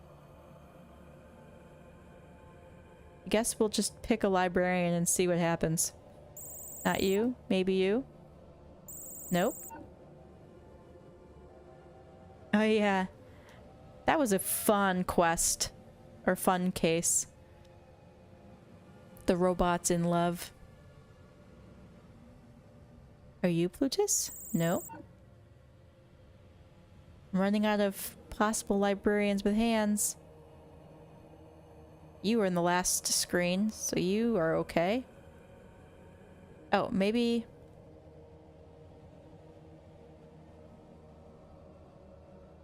Oh, are we sure it's not this guy? He looks like he's on a floating... Oh, it is. It's like it's got to be someone on the floating pedestals. As of now, everything seems to be working flawlessly, normal as it should be. What do you think, Detective? It's not unlikely that someone has tampered with the platform. Who and how? Roll up your sleeves and follow me. Let's analyze the floating platform and see if someone has tampered with it.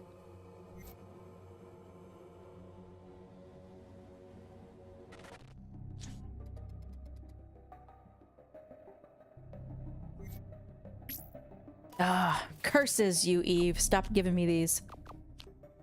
Hand, swirl, N, hand.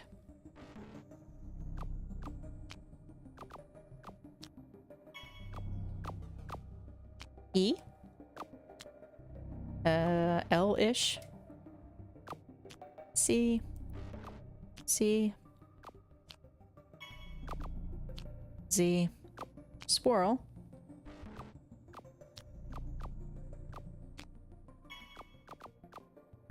E. I think it's up middle. Yes. Z middle? Nope. Oh, that's the L. Oh, that's this. N. Oh, there's the Z. Alright, I think we'll have this. And if it'll let me get over there. Thank you!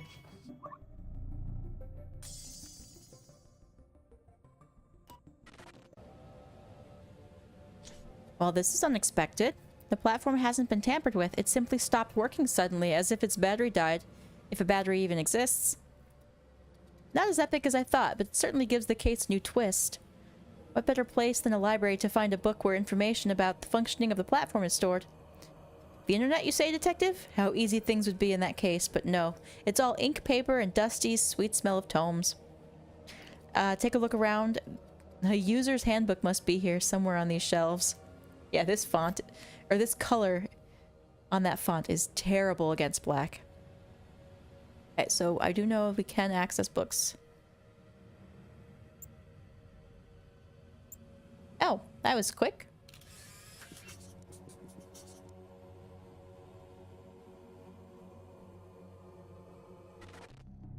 Universal decryption subroutine loaded successfully.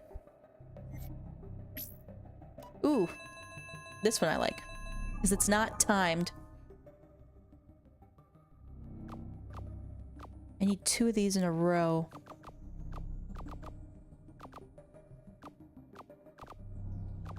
Down here.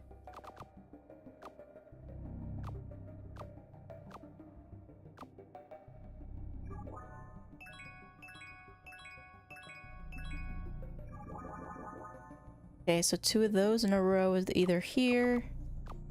I don't see this thing. Okay, right here.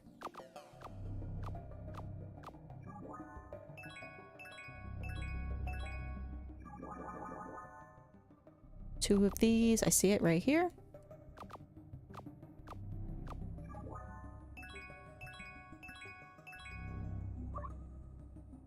And done.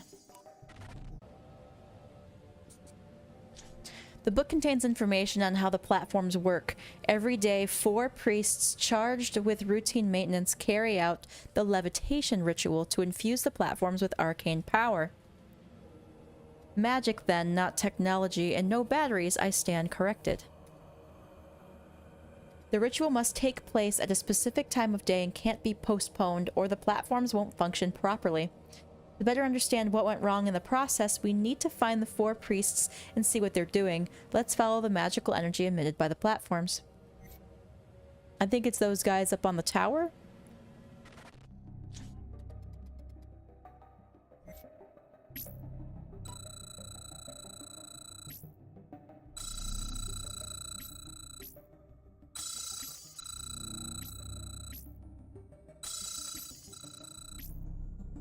Yep. I knew it. We caught them in the act of officiating the ritual, but wait. I could say my Atlantean is pretty rusty. Spoiler, it's not. My translation software is flawless. But if I recall correctly, 4 priests would be involved. How could there just be 3 of them there? Something must have happened to the remaining priest. It's our duty to find out. Detective, as you can see, these priests wear special robes and trinkets when performing the ritual. It must mean that not all the priests were eligible to take part. This fact has one fundamental consequence for us. If we discover all the requirements to be part of that specific caste, we'll be able to identify the missing priest. Okay, but if, like, the one guy couldn't show up to work, they couldn't notify the library that, hey, don't get on the pedestals, it's probably a bad time. Okay, find the priests. We gotta find them in a different tick. Where there's a 6 down to 5. Okay, so we're going back.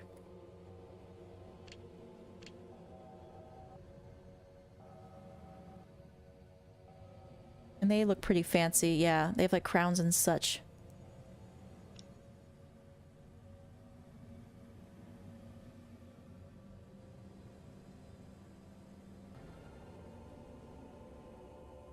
Oh, is this them?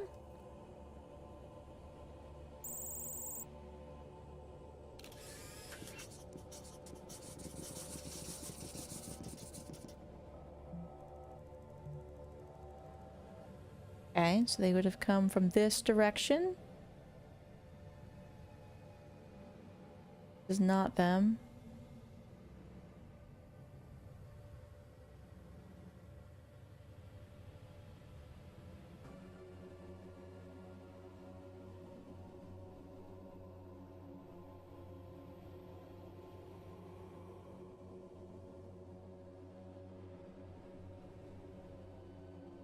Or is it? I didn't get a good look at their faces. Just was like, oh, guys with robes and crowns. Okay, so that's not them.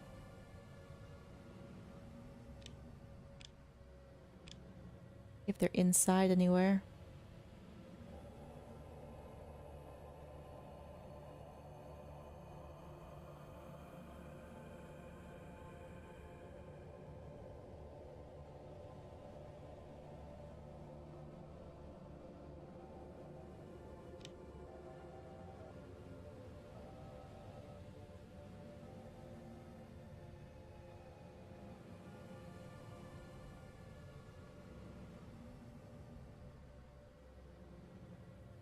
Alright, if they're not on these towers, I'm gonna triangulate.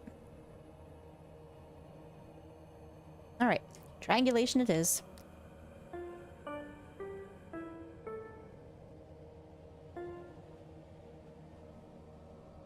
Oh, okay, they are down here.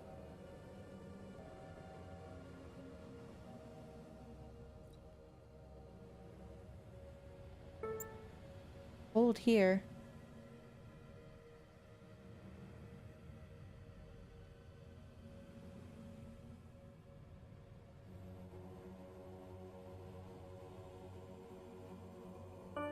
Warm here.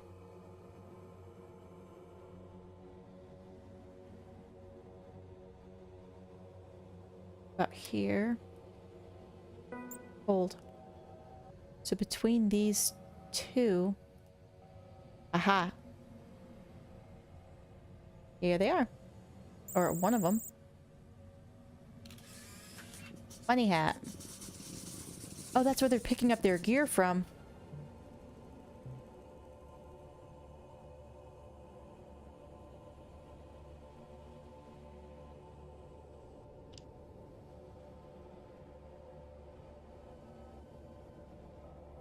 But was there 4 of them in there? I can't see it now. I think it was just 3.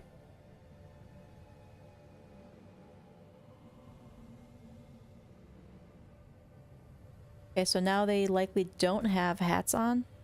Or crowns.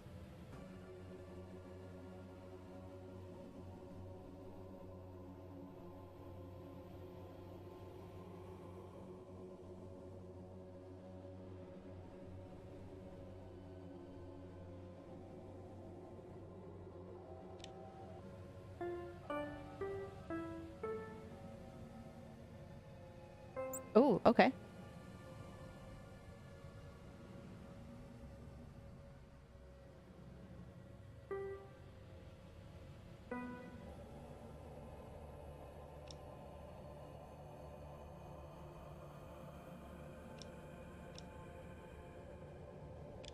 Okay, so they're near...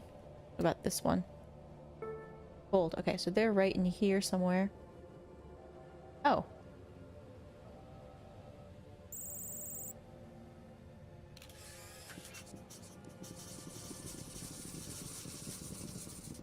Clean bangles. So they're washing their jewelry. Okay, we're back to tick 2.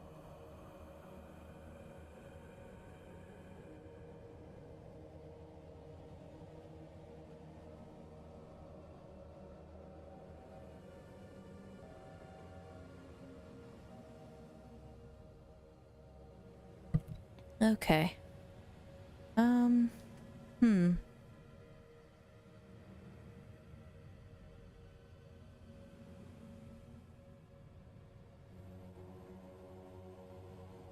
No, I don't think this is them. No. I think those were the guys that were delivering the crystal to be repaired.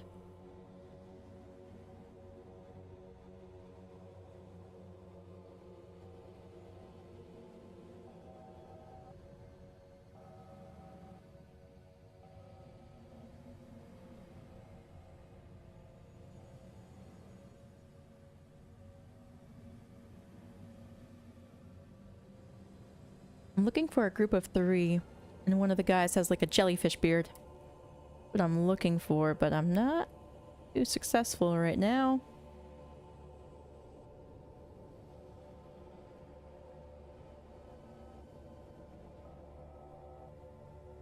Nope, that's the wrong jellyfish beard.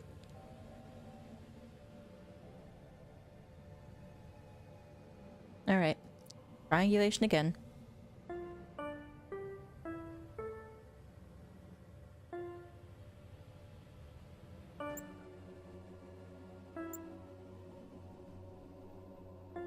Ooh, fire.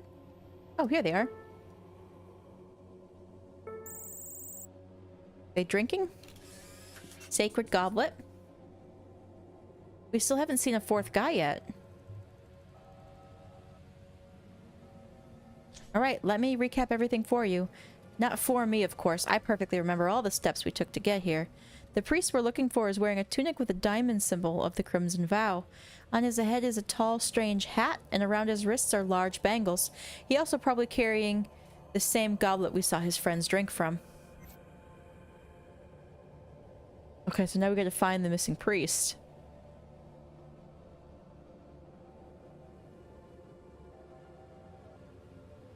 Funny hat, bangles, cup.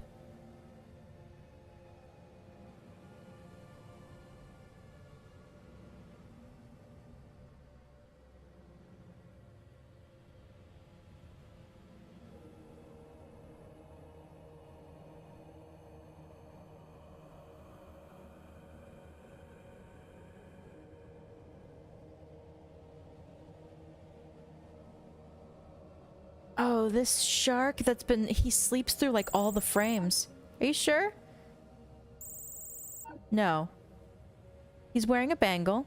He's got a hat on. He's got a diamond on his robe.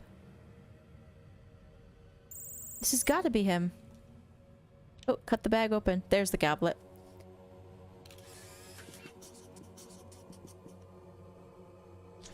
There. That one is Boreas, one of the oldest, most famous priests in the city, and whoa, did you notice when we took the photo, his face disappeared? It's as if he stepped in on Legacy. But in this case, the situation appears to be slightly different than what we're used to. Oh no, bad news. Legacy is evolving. Awesome. Instead of completely erasing the priest from the timeline, he erased his urge to do anything, making him listless and lazy. Fortunately, we unveiled his ruse, but it's becoming increasingly difficult to counter it. We have to prevent the ritual from happening with one missing priest in order to prevent the fall of the platform by creating the... Oh, they're creating another crime of sloth. Stop doing the 7 deadly sins, Eve. Stop it. I don't like it. It's weird.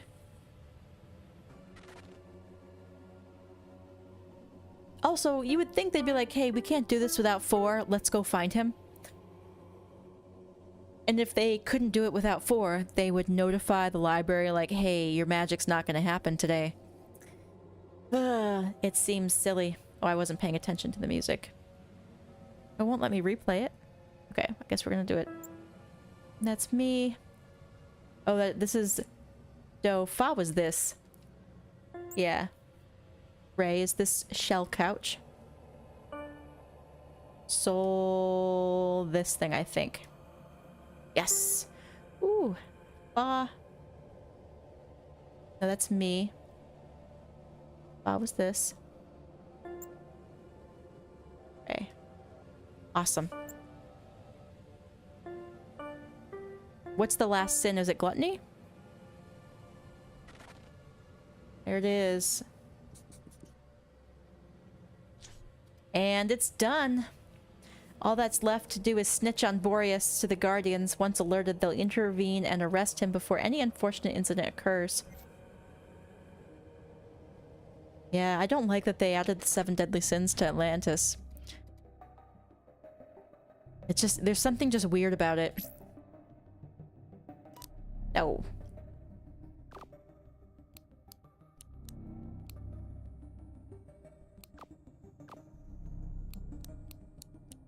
That's not it. Hey.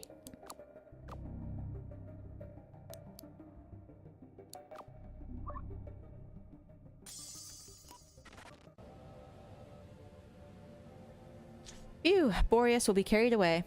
He won't be happy, but let's focus on the positives. We saved the librarian, and one more time, the true timeline is safe and sound. The library is back to being a safe harbor of knowledge and dust mites. Wake up! Enjoy this moment of success, for soon we'll be back to work again. Whew. So that was, what, 5 cases this time around? Saving a life must be a good feeling, right, detective? I mean, yeah, but I don't like you. I'm almost jealous. I wish I could feel pride the way you organisms do. Of course, if I were in Atlantis, I'd be arrested for that. Just kidding. You're not committing any crime. An upstanding member of time law enforcement such as yourself can only boast of a spotless record. What do you really know about me? What? Dang, another interference. Just when we thought our job in the Atlantean Age was done, a new interference has altered the peaceful flow of the true timeline. It has oblivion written all over it. And who are we to refuse the heed... Who are we to refuse to heed the call of duty? Okay, that was an interesting sentence. Let's jump back to this lost civilian's time and see what's happening and what we can do. I feel like it's high time to face oblivion once and for all.